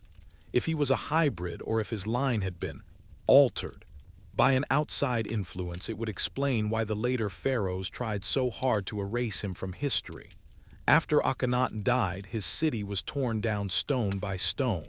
His name was hacked off the monuments. He was referred to only as that criminal, or the heretic. It was as if Egypt was trying to heal itself from an infection. They wanted to return to the human, to the muscular, to the many gods of the earth. They wanted to forget the man who looked like a star child, but you cannot erase the stone. The fragments of his statues were used as filler in later buildings, preserving them for us to find thousands of years later. The mystery was buried, but it was not destroyed. It was waiting for a time when we would be ready to look at the elongated pharaoh and ask the right questions. Chapter 6. The Queen of Mystery. No discussion of Akhenaten is complete without mentioning Nefertiti. Her name means, "a beautiful woman has come," and her bust is one of the most famous pieces of art in the world. But in this chapter, we look past the beauty to the mystery of her own physique. In the reliefs of Amarna, Nefertiti is often shown with the same elongated head as her husband. In some carvings, it is difficult to tell them apart. They are like mirror images of each other, two beings of the same, otherly species ruling side by side. The cozy feeling of their partnership is unique in Egyptian history. Most queens were secondary figures, but Nefertiti is shown as an equal. She is shown driving her own chariot, smiting enemies, and officiating at the altars of the Aten. It was as if Akhenaten couldn't fulfill his mission alone. He needed another of his kind to balance the energy. Where did she come from? Her origins are a subject of intense debate. Some say she was a foreign princess, while others believe she was an Egyptian noble. But if she shared the same physical traits as Akhenaten, it suggests they belong to the same unique genetic pool. The spooky element arises when we look at the Nefertiti bust. In Berlin, while her face is the height of human beauty, her neck is unnaturally long and her head is covered by a tall blue crown. Researchers have often wondered, what is hiding under that crown? If the crown were removed, would we see the same elongated, alien skull that we see in the unfinished statues of her daughters? There is a theory that Nefertiti didn't just disappear after Akhenaten's death, but that she ruled as a pharaoh herself under the name Neferneferuing. If so, she was the last guardian of the elongated mystery. She was the one who tried to hold the star child, dream together as the old priests of Amen began to reclaim the land. As we walk through the silent garden of a recreated Amarna villa, imagine Nefertiti and Akhenaten walking together. They are speaking a language that no one else understands. They are looking at a world that they are trying to change, knowing that their time is short. Their beauty is a shield, but their biology is their destiny. The ambient whisper of the wind through the palms seems to carry her name, Nefertiti, the beautiful one who came and then vanished. She left behind a trail of mystery that is just as long and elegant as her neck. Chapter 7. The Lost City of Light. The city of Akhenaten, now known as Amarna, was built in a whirlwind of 4 years. It was a pop-up capital constructed of small stone blocks called talitat that could be easily moved. In this chapter, we walk the streets of this lost city of light. Amarna was a place of radical transparency. There were no walls around the temples. The pharaoh's palace had a window of appearances, where he would lean out to throw golden collars to his favorites. It was a city designed for a man who had nothing to hide, or perhaps a man who wanted to hide his secrets in the bright glare of the sun. The cozy part of Amarna was its connection to nature. The houses were filled with paintings of birds, fish, and lotus flowers. There was a sense of joy and light that is missing from the heavy, somber monuments of Thebes. It was a paradise in the desert, a sanctuary for the elongated ones. But the spooky reality of the city was its isolation. It was hemmed in by high cliffs on 3 sides and the Nile on the 4th. Boundary stelae were carved into the rocks, declaring that the pharaoh would never leave this place. It was a golden cage. Why would a king choose to live in a cage? Some suggest the city was built as a giant reception center. Its layout, when viewed from above, has been compared to a modern circuit board or an alignment with specific star systems. Was Akhenaten a beacon? Was it a place where the pharaoh could wait for the return of whatever source had given him his unique form? As we walk through the central city, past the ruins of the great Aten temple, the silence is absolute. You can see the thousands of small altars where offerings were once placed. Every day, as the sun rose, the city would come alive with the sound of music and the scent of flowers. And in the center of it all stood the elongated king, his arms raised to the sky, a bridge between the sand and the stars. But when Akhenaten died, the city died with him. Within a few years, the people abandoned their homes. The beautiful paintings were left to peel, and the sand began its slow, relentless march back over the streets. The light was extinguished, and Egypt returned to the shadows of the old gods. We take a seat on a fallen limestone block. The sun is setting over the Nile, turning the water to liquid gold. The city of Amarna is a ghost now, but in the cozy, spooky twilight, you can almost see the shadows of the elongated ones moving through the ruins. They are still here in the dust and the light. Chapter 8. The Legacy of Tutankhamun. The most famous member of the Amarna line was not Akhenaten but his son, or perhaps nephew Tutankhamun.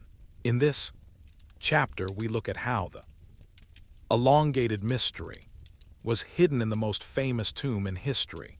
When Howard Carter opened the tomb of King Tut in 1922, he found a treasure house that stunned the world. But among the gold and the jewels were hints of the heretic past. Tutankhamun's name was originally Tutankhaten. He was born in the City of Light, and he carried the genetics of the elongated ones.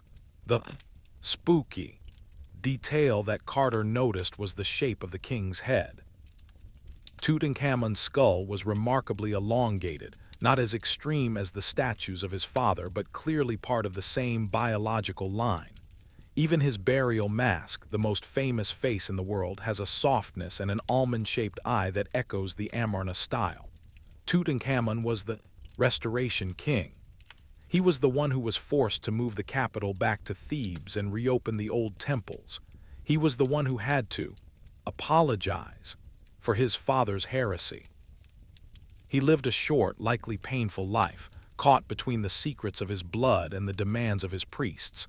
As we walk through the narrow, crowded corridor of his tomb in the Valley of the Kings, the cozy feeling of the gold is tempered by the spooky reality of his death. He was buried in a hurry in a tomb that was too small for him. It was as if the world wanted to tuck him away and forget he ever existed. But they couldn't forget.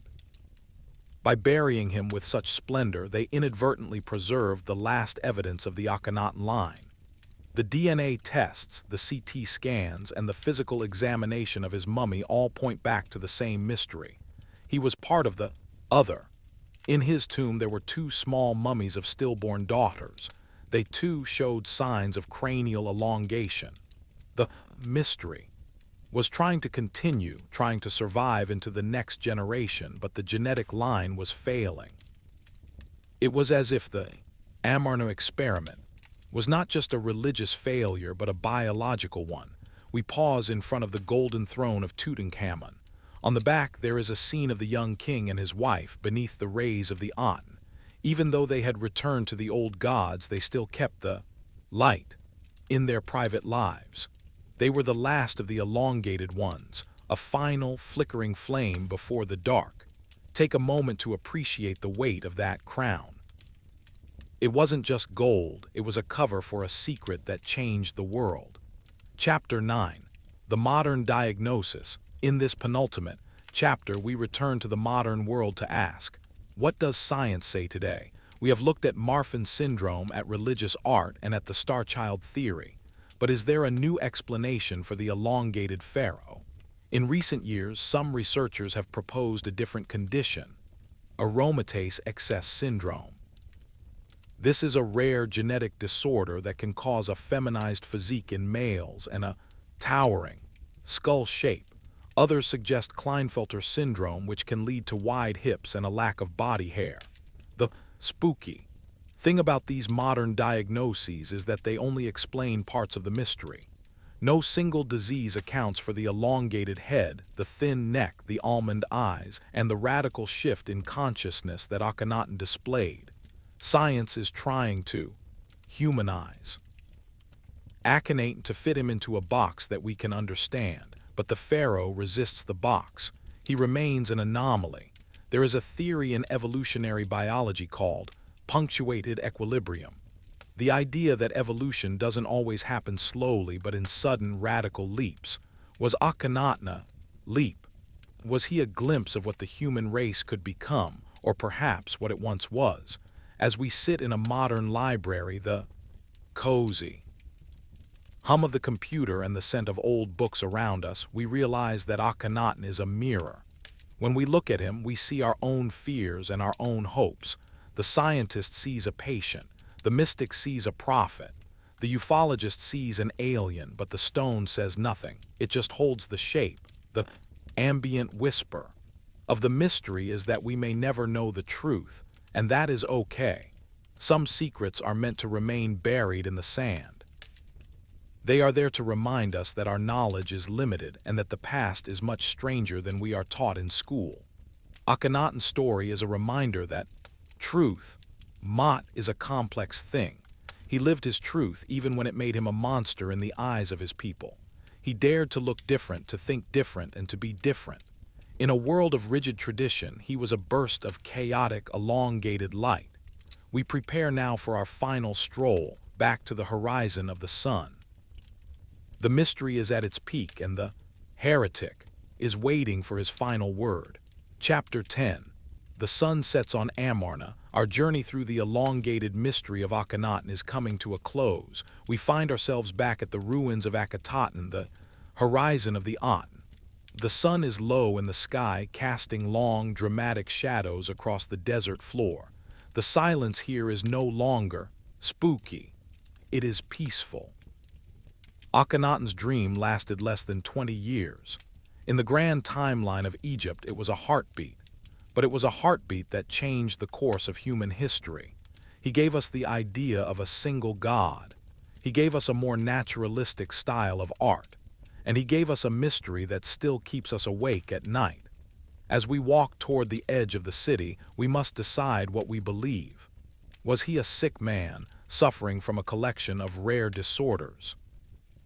Was he a visionary artist who used his own body as a canvas, or was he something truly other? A visitor from a different branch of the human tree, or perhaps another tree entirely? The cozy conclusion to our story is that Akhenaten succeeded. He wanted to be remembered for his truth. And thousands of years after his name was erased, we are still talking about him. We are still looking at his face. We are still trying to understand his mind. He may have lost his city and his empire, but he won his place in our imagination. The sun disk, the Aten, is now half hidden by the horizon. The rays are no longer touching the earth with tiny hands. The desert is turning a deep royal purple. In this light, the strange proportions of Akhenaten's statues don't look like deformities. They look like a graceful, intentional design. They look like a man who was ready to fly. Take a deep breath of the cool, evening air. Feel the ambient peace of the desert. You have traveled through a time of heresy and light, and you are returning with a deeper sense of the unknown. The heretic pharaoh is back in the sand, his elongated head resting on the pillow of eternity. Thank you for being part of Ambient Whisper. Thank you for walking with me through the shadows of Amarna. As you drift off into your own horizon, let the image of the sun disk and the elongated king bring you a sense of quiet wonder.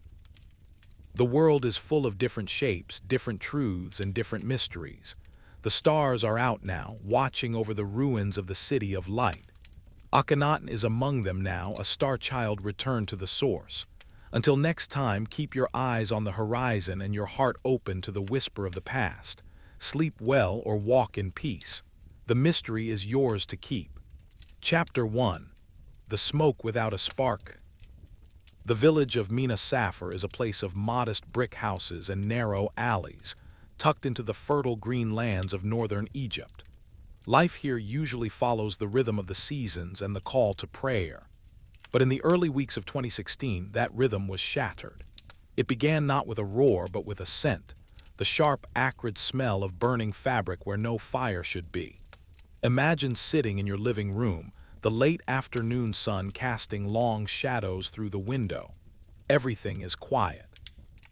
Suddenly, you notice a thin wisp of smoke curling out from a closed wooden cupboard. You rush to open it, expecting to find a faulty wire or a forgotten candle. Instead, you find a stack of folded linens perfectly alight, glowing from the center outward, despite there being no electrical outlets or heat sources inside the dark box.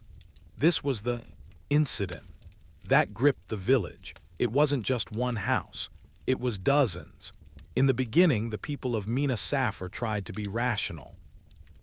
They checked their stoves, they inspected their old wiring, they looked for mischievous children. But the fires defied every rule of combustion. They would start in locked rooms where no one had entered for hours. They would ignite inside bags of grain or beneath the beds of sleeping families. Most unsettling of all was the speed. A flame would appear, consume a single object, and then vanish or spread with a hunger that felt intentional. As we walk through the mental map of this village, the cozy spooky atmosphere takes hold. The village is small and tight-knit, a place where everyone knows their neighbor. But suddenly your neighbor's house is a place of danger. You look at your own walls and wonder if they are about to breathe fire. The air in Mina Safar became heavy, not just with smoke, but with a collective breath held in terror. The news outlets, including the BBC, began to take notice. Reporters arrived with cameras and microphones looking for a logical explanation.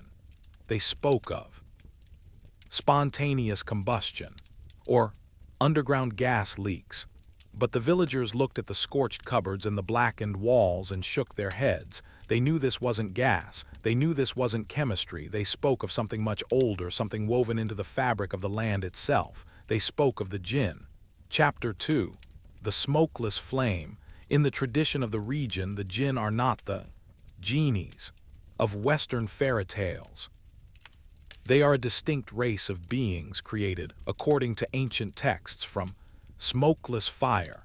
They live in a parallel world unseen by human eyes but capable of crossing over into ours. In this chapter, we explore the nature of the being the villagers believed had invaded their homes. The jinn are said to be multifaceted. Some are harmless, some are even helpful, but others are married or ifrit, powerful, stubborn, and easily offended. The belief in Mina Safar was that someone, perhaps unknowingly, had disturbed a jinn dwelling. Perhaps a stone was thrown into a dark well, or hot water was poured down a drain without a blessing, harming an unseen resident. The fires were seen as a targeted haunting, a form of supernatural retaliation. The spooky element of the jinn is their invisibility. How do you fight an enemy you cannot see? The villagers would stand guard in their hallways, clutching buckets of water, watching the air itself. They described a sensation of heat that preceded the flames, a sudden localized rise in temperature that felt like a hot breath on the back of the neck. Yet there is a cozy side to this communal struggle. The village came together. They didn't flee. They gathered in the streets to support one another. They shared meals under the stars because they were too afraid to cook inside. They turned to faith and ancient prayers, seeking a spiritual shield against the smokeless fire. As we sit by the flickering light of our own imagination, we have to ask, what is more frightening? A fire caused by a wire or a fire caused by a grievance? A wire can be fixed. A jinn's anger must be appeased. The fires of Mina Safar weren't just burning houses. They were burning the boundary between the modern world and the world of myth. The reporters recorded the charred remains of sofas and curtains, but they couldn't record the feeling in the air. It was a feeling of being watched by eyes that didn't need light. It was the realization that your home, your sanctuary, was no longer yours. Chapter 3. The Locked Room Paradox. One of the most chilling aspects of the Mina Safar incident was the locked room phenomenon. In forensic science, fire usually requires an ignition source, fuel, and oxygen. But in these Egyptian homes, the ignition source was consistently missing.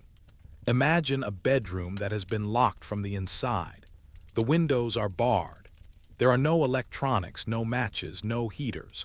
A family stands in the courtyard and suddenly they see orange light flickering through the slats of the bedroom door. When they break the door down, the bed is a funeral pyre, but the floor around it is cold. This defies the laws of physics as we understand them. Fire usually leaves a trail.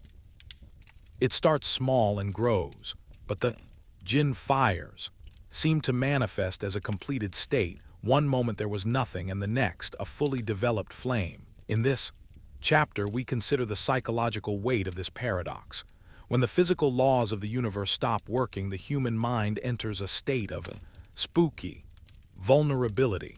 If fire can start in a locked cupboard, then nowhere is safe.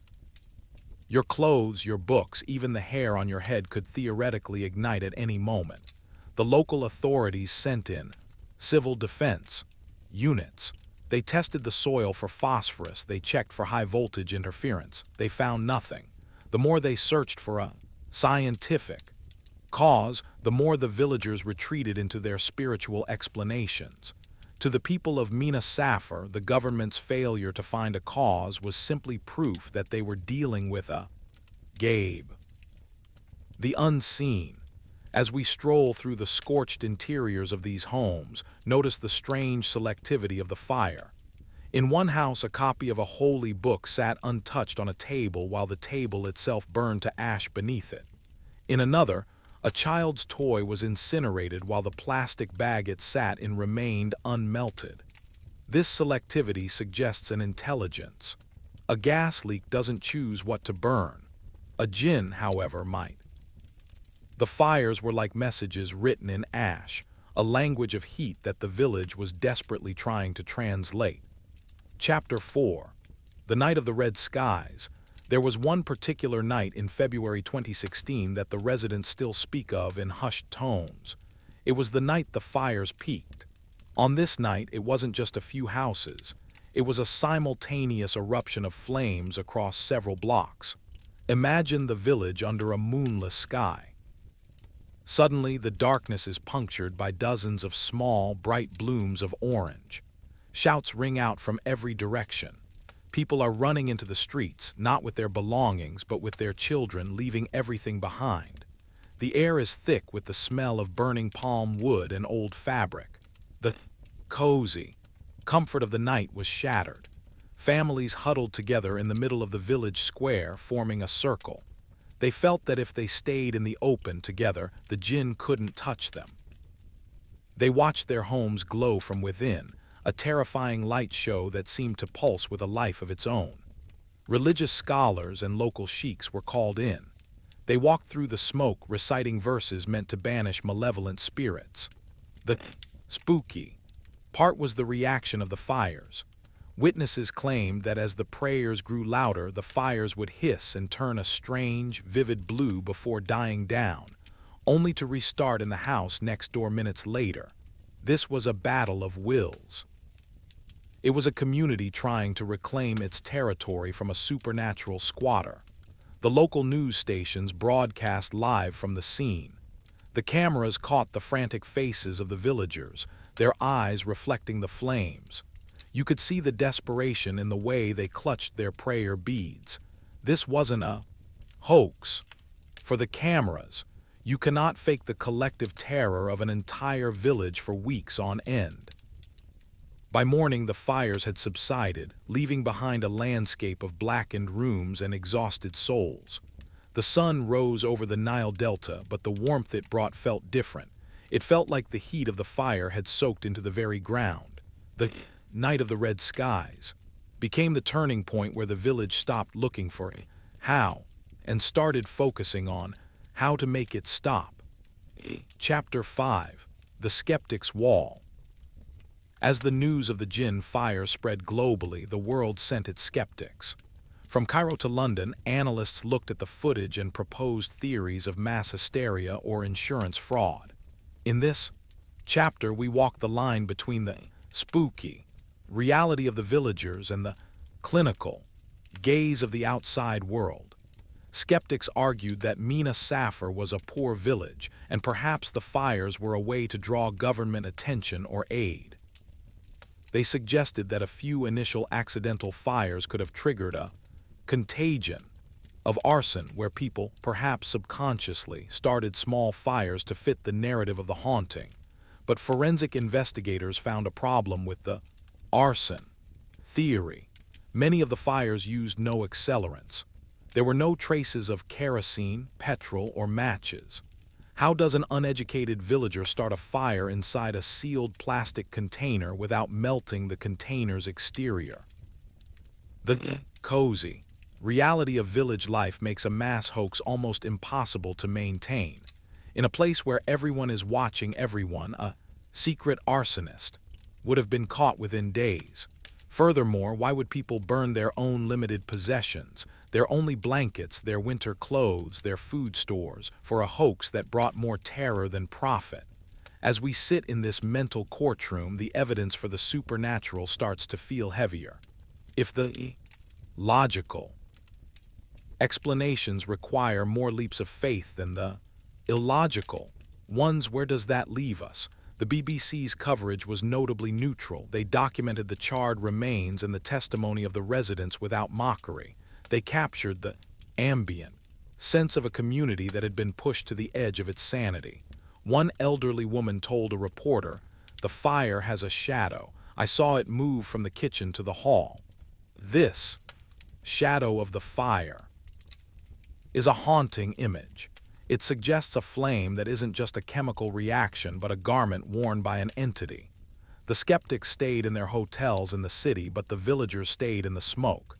And in the end, it is the one who lives in the smoke who knows the true nature of the heat. Chapter 6. The Rituals of Protection. When science failed to provide a solution, the village turned to the old ways. In this chapter, we explore the cozy spooky rituals that were used to try and pacify the jinn of Mina Safar. The village elders suggested a sul, a reconciliation. If the jinn were indeed offended, they needed to be shown respect. The villagers began placing bowls of milk and honey on their doorsteps, ancient offerings intended to sweeten the disposition of the unseen. They avoided speaking the word jinn directly, instead referring to them as the other neighbors, or the hidden ones. The air in the village changed. It became a place of whispers and soft movements. People stopped throwing water out of their windows at night. They stopped shouting in dark rooms. They were trying to live in ambient harmony with a force they couldn't understand.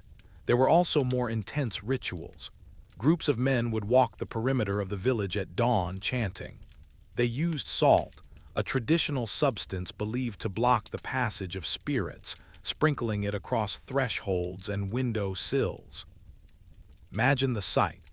Hundreds of homes with white lines of salt at every entrance, a village trying to seal itself off from the invisible. Did it work? The fires didn't stop immediately, but they became less frequent. The spooky part of these rituals was the feeling of a negotiation. It felt as though the village was in a dialogue with the fire. When a ritual was performed correctly, the village was quiet. When someone broke a taboo, a fire would break out. It was a world governed by a new, terrifying set of rules. As we walk through these salt-lined streets, we can feel the tension. It is the tension of a hostage situation where the captor is invisible, but there is also a sense of cozy piety. The crisis brought a renewed sense of faith and discipline. The village became a sanctuary of prayer, a place where every word was measured and every action was a plea for peace. The jinn, it seemed, wanted to be acknowledged. They wanted the village to remember that the earth does not belong to humans alone. Chapter 7. The Underground Waters. A fascinating alternative theory emerged during the height of the crisis, one that bridges the gap between the supernatural and the geological.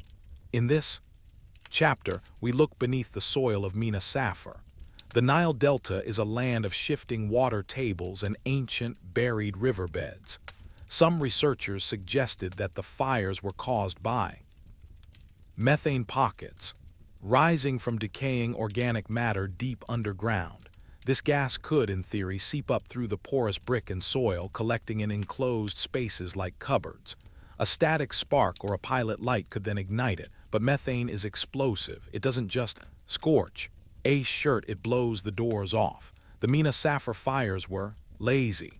They would smolder and burn slowly, often without the boom associated with gas. However, the spooky connection remains.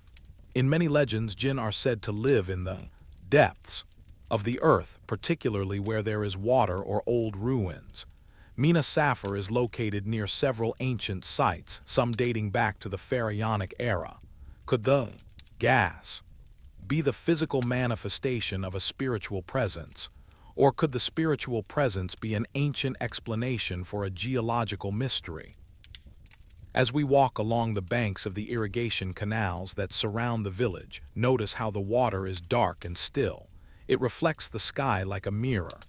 The villagers believe that the jinn use these water gates to enter our world. If the water table rose, perhaps it pushed the dwellers of the deep, up into the houses. The ambient sound of the village is the sound of water flowing through the fields. It is a peaceful sound, but now it carries an undercurrent of dread. What is the water pushing toward the surface? Whether it was gas or ghosts, the result was the same. The element of fire was emerging from the element of earth. The villagers didn't care about the chemistry, they cared about the results. They saw the underground waters as a carrier for the underground fires. The two were linked in a cycle that felt as old as the Nile itself. Chapter 8. The children of Mina Saffar, in many accounts of spontaneous combustion, or poltergeist activity, children or adolescents are often at the center. In this chapter, we look at the youngest residents of the village and their role in the mystery. The spooky theory of recurrent spontaneous psychokinesis suggests that intense emotional stress, especially in children, can manifest as physical energy, often in the form of fire or moving objects. The children of Mina Saffar were living in a high-stress environment. The village was poor, the future was uncertain, and the air was thick with the religious anxieties of their parents. Did the children start the fires with their minds? Witnesses often noted that the fires would break out when children were nearby, though never when they were actually doing anything suspicious. A child would be sitting in a corner, and the curtain behind them would suddenly burst into flame. Child would scream, the parents would rush in, and the jinn would be blamed, but the cozy reality of the village children was one of innocence. They were terrified, they stopped playing in the alleys, they slept in their parents' beds, trembling. If they were the source of the energy, it was an energy they couldn't control and didn't want. Imagine being a 10-year-old in Mina Saffar. You are told that invisible beings are burning your home because of a spiritual mistake. You look at your toys and wonder if they are about to turn into ash. The psychological trauma of the jinn fires will stay with this generation for the rest of their lives. The BBC footage shows children with wide, hollow eyes. They don't look like arsonists. They look like survivors of a war, whether the fire came from outside the jinn or inside their own minds. The fire was real. It burned their beds and their security. As we continue our stroll, we pass a small schoolhouse. It is one of the few buildings that remained untouched. The villagers say the jinn respect knowledge, or perhaps the collective energy of the children was focused on learning, leaving no room for the fire to manifest. The silence of the schoolyard is a cozy respite from the smoke, but the question lingers. Is the human mind the most powerful jinn of all? Chapter 9. The Vanishing. By the end of March 2016, the fires began to fade as mysteriously as they had arrived. There was no final battle, no grand exorcism that solved the problem. The jinn of Mina Saffar simply stopped. In this chapter, we explore the ambient aftermath of a haunting. The news cameras packed up and left. The government officials signed their reports, mostly leaving the cause undetermined. The village was left to rebuild. But how do you rebuild when you don't know if the enemy is truly gone? The spooky silence that followed the fires was in some ways worse than the smoke. Every time a floorboard creaked or a light bulb flickered, the entire village would freeze. They were waiting for the second wave. They lived in a state of hypervigilance, their buckets of water still sitting by their doors, their salt lines still white on the ground.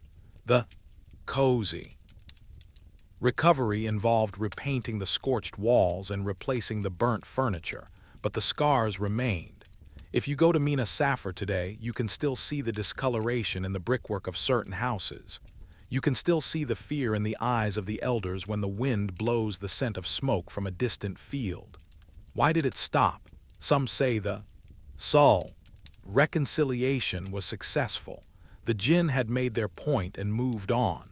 Others say the methane pockets had finally vented and the pressure was gone. And the skeptics say the hysteria had simply run its course and people grew tired of the drama. But for the residents, the vanishing was a mercy. They didn't need an explanation, they just needed to sleep. They returned to their fields and their prayers, but they were a changed people. They had looked into the smokeless fire and seen the limits of their world. The village of Saqqara returned to the maps as a quiet, unremarkable place. But in the ambient whisper of the Nile Delta, the story lives on.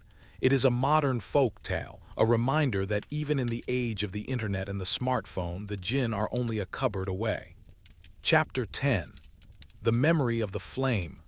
We have reached the end of our journey through the smoke of Saqqara.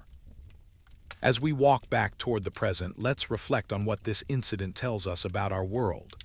The jinn fires were a glitch in the matrix of modern life. They remind us that there are still places where the old world and the new world collide with violent energy. We live in a world of data and light, but we are surrounded by a darkness that we only pretend to understand. The cozy lesson of Saqqara is the resilience of the human spirit.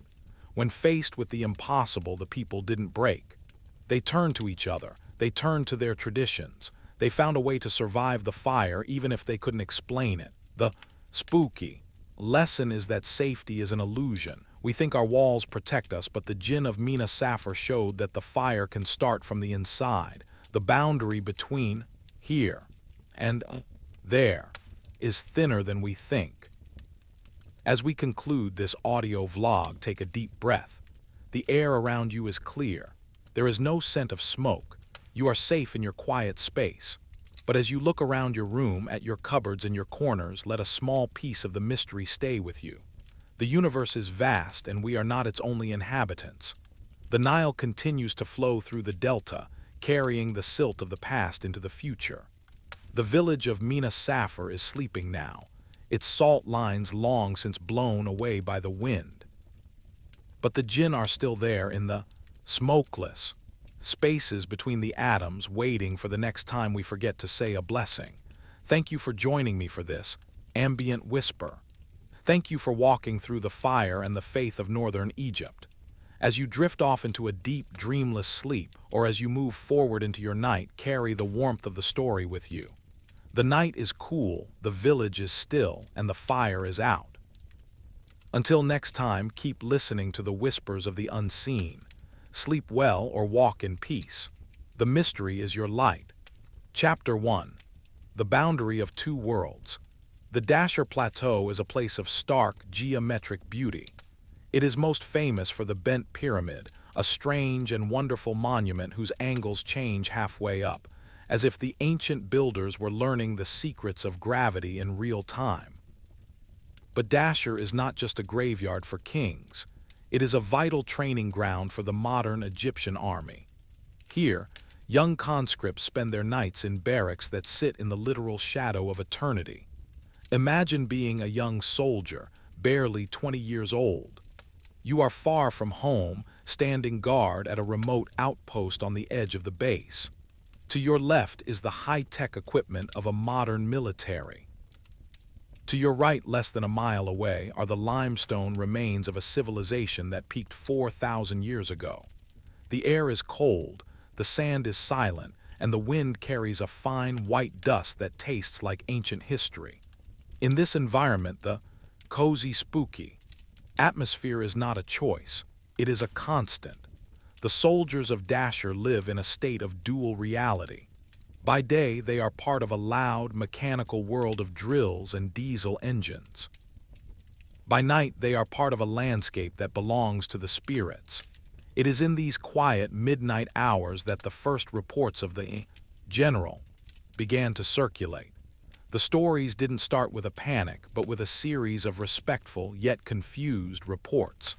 A sentry would see a figure in the distance, a man in a crisp, older-style military uniform, walking the perimeter with a rigid, authoritative stride. Thinking it was a high-ranking officer conducting a surprise inspection, the sentry would snap to attention and prepare to salute. But as the figure approached, the details would fail to sharpen. The boots made no sound on the gravel. The metals on the chest didn't catch the moonlight. and before the soldier could utter a word of greeting, the figure would simply step behind a sand dune or a storage shed and vanish into the thin, desert air. This was the introduction of the Phantom General. He wasn't a monster, he was a leader who refused to relinquish his post. As we walk through the quiet barracks tonight, feel the weight of that unyielding duty. The desert is a place that preserves everything, not just the stone of the pyramids, but perhaps the memories of the men who once commanded them. Chapter 2. The Uniform of the Past. To understand who the Phantom General might be, we have to look at the ambient details provided by those who have seen him. In this chapter, we explore the appearance of a man caught between eras. Witnesses describe the general's uniform as being from a different time. It isn't the modern camouflage worn by the soldiers today, nor is it the ancient linen of a pharaoh's commander. Instead, he is often seen in the olive drab or khaki dress of the mid-20th century, the era of the 1950s or 60s. He wears a peaked cap pulled low over his eyes, and his shoulders are broad, adorned with the heavy epaulets of a high-ranking officer. The spooky part of this description is the consistency. Across different units and different decades, the description remains the same. He is a man of the old guard, a relic of a time when the Egyptian military was undergoing radical changes and wars were fought on these very sands. The soldiers call him the Eternal Inspector. There is a cozy comfort in the idea that a guardian is watching over the base, ensuring that the young men are staying sharp and their posts are secure. But there is also a deep unease. If the general is still walking, does it mean he died with unfinished business? Or is the land of Dasher so saturated with the concept of command that the role itself has become a permanent feature of the landscape? Some soldiers have reported seeing him at the edge of the firing range. He stands with his hands behind his back, watching the targets.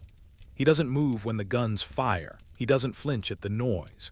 He is a silhouette of discipline, a phantom who represents the ultimate sacrifice of a life given to the service of the state. As we stroll past the motor pool, notice the way the moonlight reflects off the hoods of the trucks. The shadows here are long and sharp. You might see a movement out of the corner of your eye, a flash of a silver button or the glint of a polished visor. It's easy to dismiss it as a trick of the light, but for the men of Dasher, it is a reality they live with every night. The general doesn't speak, he doesn't command, he simply exists as a reminder that the desert never forgets a soldier's oath. Chapter 3. The Echo of Phantom Gunfire. While the general is a silent figure, the desert of Dasher is far from quiet. In this chapter, we explore one of the most common, ambient phenomena reported by the conscripts. The sounds of a battle that isn't there. Imagine the training base at 3 in the morning. All exercises have ceased. The heavy artillery is locked away and the soldiers are asleep in their bunks. Suddenly, a sound erupts from the deep desert, the sharp, unmistakable pop-pop-pop of small arms fire. It is followed by the low, guttural roar of an engine and the distant, muffled shouting of men giving orders. The spooky part is that the radar shows nothing. The night vision goggles reveal an empty landscape of dunes and rock. There are no muzzle flashes. There are no dust clouds from moving vehicles. There is only the sound. The soldiers call these the ghost drills. For a new recruit, these sounds can be terrifying. They rush to their stations, thinking the base is under attack, but the veterans just roll over in their beds. They know that the desert is playing a recording. Dasher has been a site of military activity for nearly a century. During the various conflicts of the 20th century, these sands saw real blood and heard real gunfire. Is it possible for a place to record intense human emotion and sound? In paranormal research, this is known as a stone tape residual haunting. The quartz-rich sand of the desert acts like a massive hard drive, capturing the energy of a chaotic moment and replaying it when the atmospheric conditions are just right. The cozy side of this phenomenon is the realization that these sounds are harmless. They are just echoes, ripples in the pond of time. But as you stand on the guard tower, listening to the phantom shouts of men who have been gone for 50 years, you can't help but feel a profound sense of melancholy. The desert is a giant archive of human effort. The shouting and the gunfire are the sounds of a struggle that is over, yet refuses to be silent. It adds a heavy, spooky layer to the night, making the soldiers feel as though they are just the latest actors on a stage that has been in use for millennia. The gunfire fades as the wind shifts, leaving only the ambient hum of the desert night. But the silence that follows is even more significant. It is a silence that waits for the next echo. Chapter 4. The proximity of the kings. We cannot talk about the Phantom General without acknowledging the giants in the room. The pyramids. Dashur is the site of the Red Pyramid and the Bent Pyramid built by the pharaoh Sneferu. In this chapter, we explore how the ancient dead influenced the modern haunting. The ancient Egyptians believed that the Ka, the life force, remained near the body after death. The pyramids were not just tombs, they were houses of eternity, designed to keep the spirit tethered to the earth. When the modern military base was built at Dashur, it was placed right on top of this spiritual, high-voltage zone. The soldiers often feel as though they are being watched not just by the general but by something much older. They report a heaviness in the air near the pyramids, a sense of being an interloper in a royal garden. The Phantom General is often seen walking the path that leads from the barracks toward the ancient necropolis. Is he a modern soldier, or is he a modern mask? For an ancient guardian, the spooky theory suggests that the guardian of the necropolis is a role that has existed at Dashur for 4,000 years. In the time of Sneferu, there were elite guards who walked these same perimeters, ensuring the sanctity of the royal tombs. Perhaps the energy of that ancient duty has simply updated its appearance. To the eyes of a 20th century soldier, the guardian appears as a general.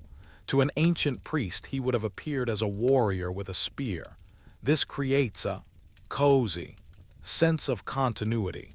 The land of Dashur has always been protected. Whether by bronze or by steel, the duty remains the same. As we walk along the wire fence that separates the base from the archaeological zone, notice the way the wind whistles through the gaps. It sounds like a low chant. The pyramids look like giant, dark mountains against the stars. They are the ultimate, ambient, background, silent and brooding. The general is often seen standing at the base of the bent pyramid, looking up at its strange, angled peak. He seems to be paying his respects to the masters who came before him. It is a moment of spooky realization. In the eyes of the desert, there is no difference between a general and a pharaoh. Both are briefly in charge, and both eventually become part of the sand. The night air is cold here, a sharp contrast to the heat of the day. We pull our jackets tighter, feeling the presence of the kings and the soldier. They are the two halves of Dashur's soul. Chapter 5. The Midnight Inspection. There is a specific story told by a retired colonel who once served at Dashur. In this chapter, we delve into the most personal account of the Phantom General, the Midnight Inspection. The colonel was then a young captain working late in his office. The base was quiet, and the only sound was the scratching of his pen on paper. Suddenly, he felt a sudden drop in temperature. The air in the room became so cold that he could see his own breath. He looked up and saw a man standing in the doorway. The man was wearing a high-collared tunic with silver stars on the shoulders.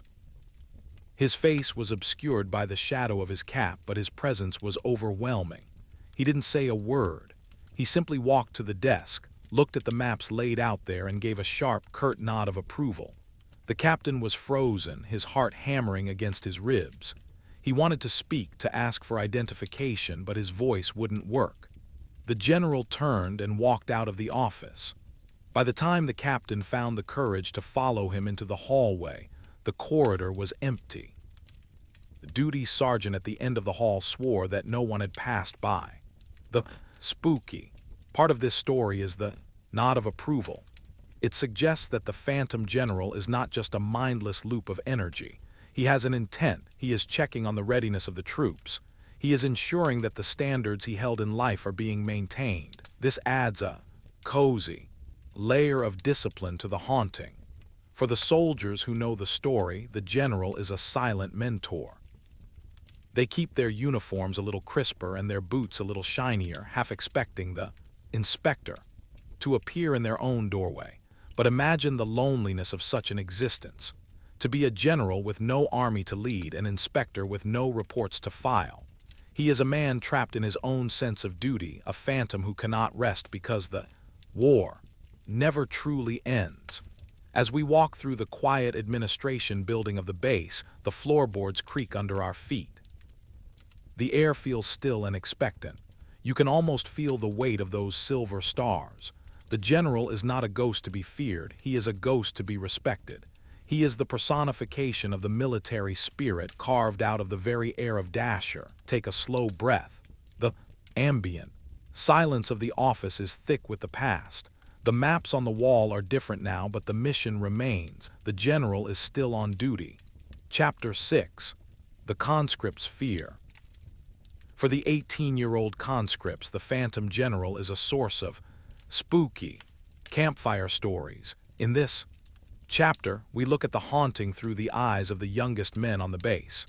Every new batch of recruits is told about the old man of the sands. They are warned that if they fall asleep on guard duty, the general will appear and strike them with a cold wind to wake them up. It's a way of using the supernatural to enforce discipline, but for the boys in the foxholes, it is very real. One young soldier reported being on duty during a sandstorm. The visibility was near zero, and the wind was howling like a wounded animal.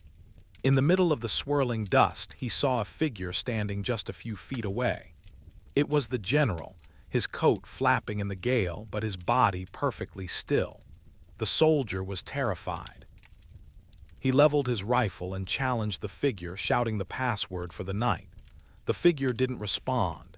It simply pointed toward the east, the direction of the ancient royal cemetery, and then faded into the dust. The next morning, the soldier discovered that a section of the perimeter fence in that direction had been knocked down by the storm. If he hadn't checked, an intruder or an animal could have entered the base. The general hadn't just appeared, he had given a warning. This cozy protection is what makes the Dasher haunting so unique. Most ghosts are seen as a nuisance or a horror, but the Phantom General is a functional ghost. He serves a purpose. He is the ultimate NCO, looking out for his men even from beyond the veil. As we sit by a small fire with the soldiers during their break, the ambient glow of the embers reflects in their eyes. They speak of the general with a mix of fear and pride. To have a ghost on your base is a sign that your post is important. It means you are part of a history that matters. The spooky element never truly leaves, though. As the fire dies down and the soldiers head back to their bunks, they glance toward the dark dunes. They know the general is out there somewhere walking the line. He is the silent partner in their watch, a shadow that never sleeps. The sand continues to shift, covering and uncovering the secrets of Dasher. But the general's path is always clear. Chapter 7. The sound of the march. Beyond the gunfire and the shouting, there is another sound that haunts the nights at Dasher. The sound of 1,000 boots. In this chapter, we explore the ambient phenomenon of the ghost battalion. Sometimes, when the moon is high and the air is perfectly still, the soldiers report hearing the rhythmic crunch, crunch, crunch of a large body of men marching in unison. It sounds like an entire division is moving across the plateau. The cadence is perfect, the sound of hobnailed boots hitting the rocky ground with terrifying precision. The spooky part is the scale of the sound. It fills the ears, making the ground seem to vibrate with the weight of the invisible army. But when the soldiers look out into the desert, there is nothing but the moonlit sand. The sound seems to come from everywhere and nowhere at once. Is this the general's army? In military history, Qasr was a key staging area during the mid-century wars. Thousands of men would have practiced their maneuvers here, preparing for battles in the Sinai or the Western Desert. The energy of those massive movements, the collective will of thousands of men focused on a single task, might have left a permanent, acoustic footprint on the land. The cozy feeling of being part of a large group is replaced by the spooky realization of being surrounded by ghosts. You are one soldier standing on a guard tower listening to 1,000 dead men march past you. It is a humbling and harrowing experience. The sound usually lasts for about 10 minutes, moving from the pyramids toward the modern base before fading away into a low hum. It is as if a spectral shift change is occurring, a reminder that the old army is still present, still practicing, still ready. As we listen to the phantom march in our minds, notice the rhythm. It is a heartbeat.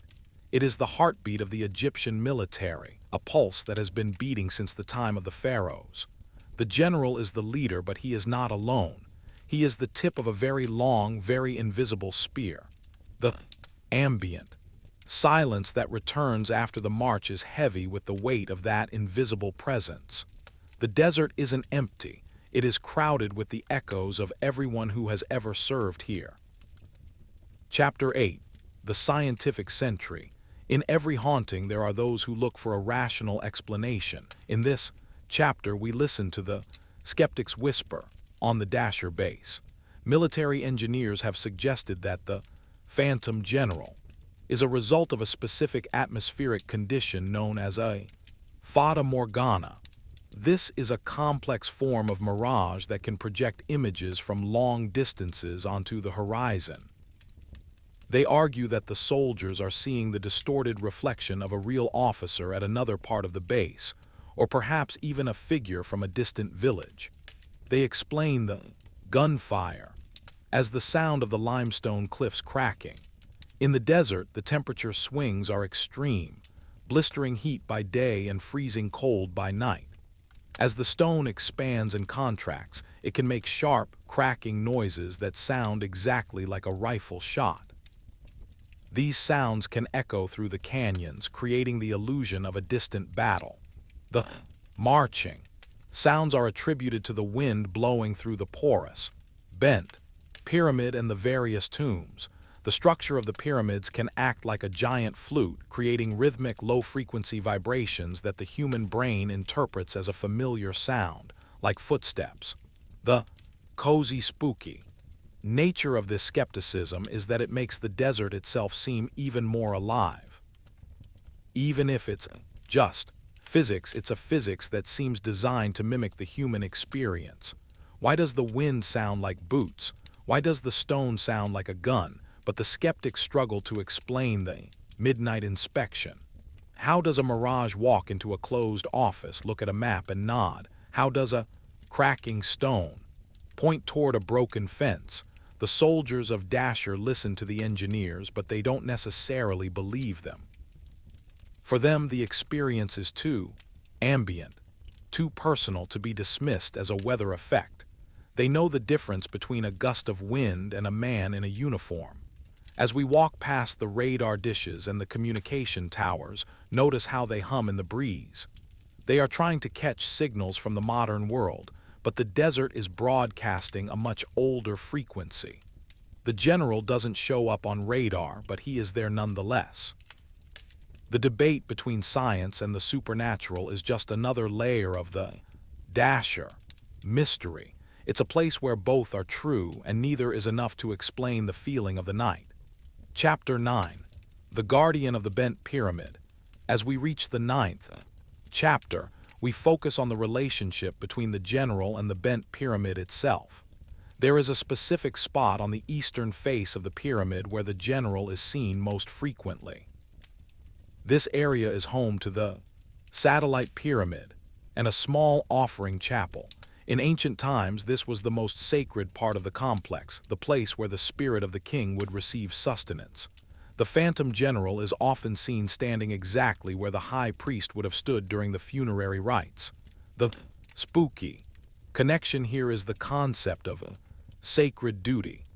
In the Egyptian mind, the protection of the king was the highest possible honor. If the general is indeed a modern manifestation of an ancient guardian, he is standing at the most critical post in the world. The soldiers report that when the general is seen near the chapel, he looks brighter or more solid. His uniform seems to glow with a faint silver light. He isn't walking, he is standing guard. He is facing away from the pyramid, looking out toward the horizon as if watching for an enemy that has been expected for 4,000 years. The cozy realization is that the base was built here for a reason. Qasr is a strategic high point, a place from which you can see the entire Nile Valley. The ancients knew this, and the modern military knows it too. The general is the bridge between these two strategic eras. Imagine standing next to him in the silence. You wouldn't see his face, but you would feel his resolve. It's a cold, hard feeling like the granite in the heart of the pyramid. He is the ambient personification of the word endurance. The wind picks up, swirling the sand around the base of the pyramid. The figure of the general remains motionless, his coat barely stirring in the gale. He is a part of the architecture now, as permanent as the limestone blocks. He is the ghost who refused to leave his post, the soldier who became a monument. As we walk back toward the lights of the barracks, we look over our shoulders one last time. The silver figure is still there, a tiny speck of light against the massive, dark bulk of the bent pyramid. He is the guardian of the night, the phantom general of Qasr. Chapter 10. The Eternal Watch. Our journey through the haunted sands of Qasr is coming to a close. We find ourselves at the main gate of the military base, watching the change of the guard. The young soldiers are crisp and professional, their movements a mirror of the discipline that the general represents. The story of the Phantom General is more than just a ghost story. It is a meditation on the nature of duty and the persistence of the human spirit. In a place like Qasr, where the past is so physically present, it is only natural that the energy of service would take on a life of its own. The cozy conclusion to our vlog is that the general is a benevolent force. He doesn't haunt to scare, he haunts to remind. He reminds the soldiers that they are part of a long, unbroken chain of protectors. He reminds them that their work matters, even when it is lonely and cold. The spooky reality is that Qasr will always be haunted. As long as there are pyramids to guard and borders to protect, the general will have a reason to walk. He is the ghost of the unfinished task. He is the reminder that some watches never end. As you prepare to move back into your day, or perhaps to drift into a deep, restful sleep, carry the silence of Qasr with you. Think about the Phantom General. In your own life, the values, the duties, and the memories that keep you standing tall even when the wind is blowing. The desert is quiet tonight. The bent pyramid is a shadow against the stars. The soldiers are in their bunks, and the general is on the perimeter. All is well in the land of the kings and the soldier. Thank you for joining me for this Ambient Whisper. Thank you for walking through the sand and the secrets of the Qasr Plateau. As the ambient hum of the world returns, remember that you are never truly alone. There are guardians in the shadows, and there is a history beneath your feet. The night is long, the desert is vast, and the general is still on duty.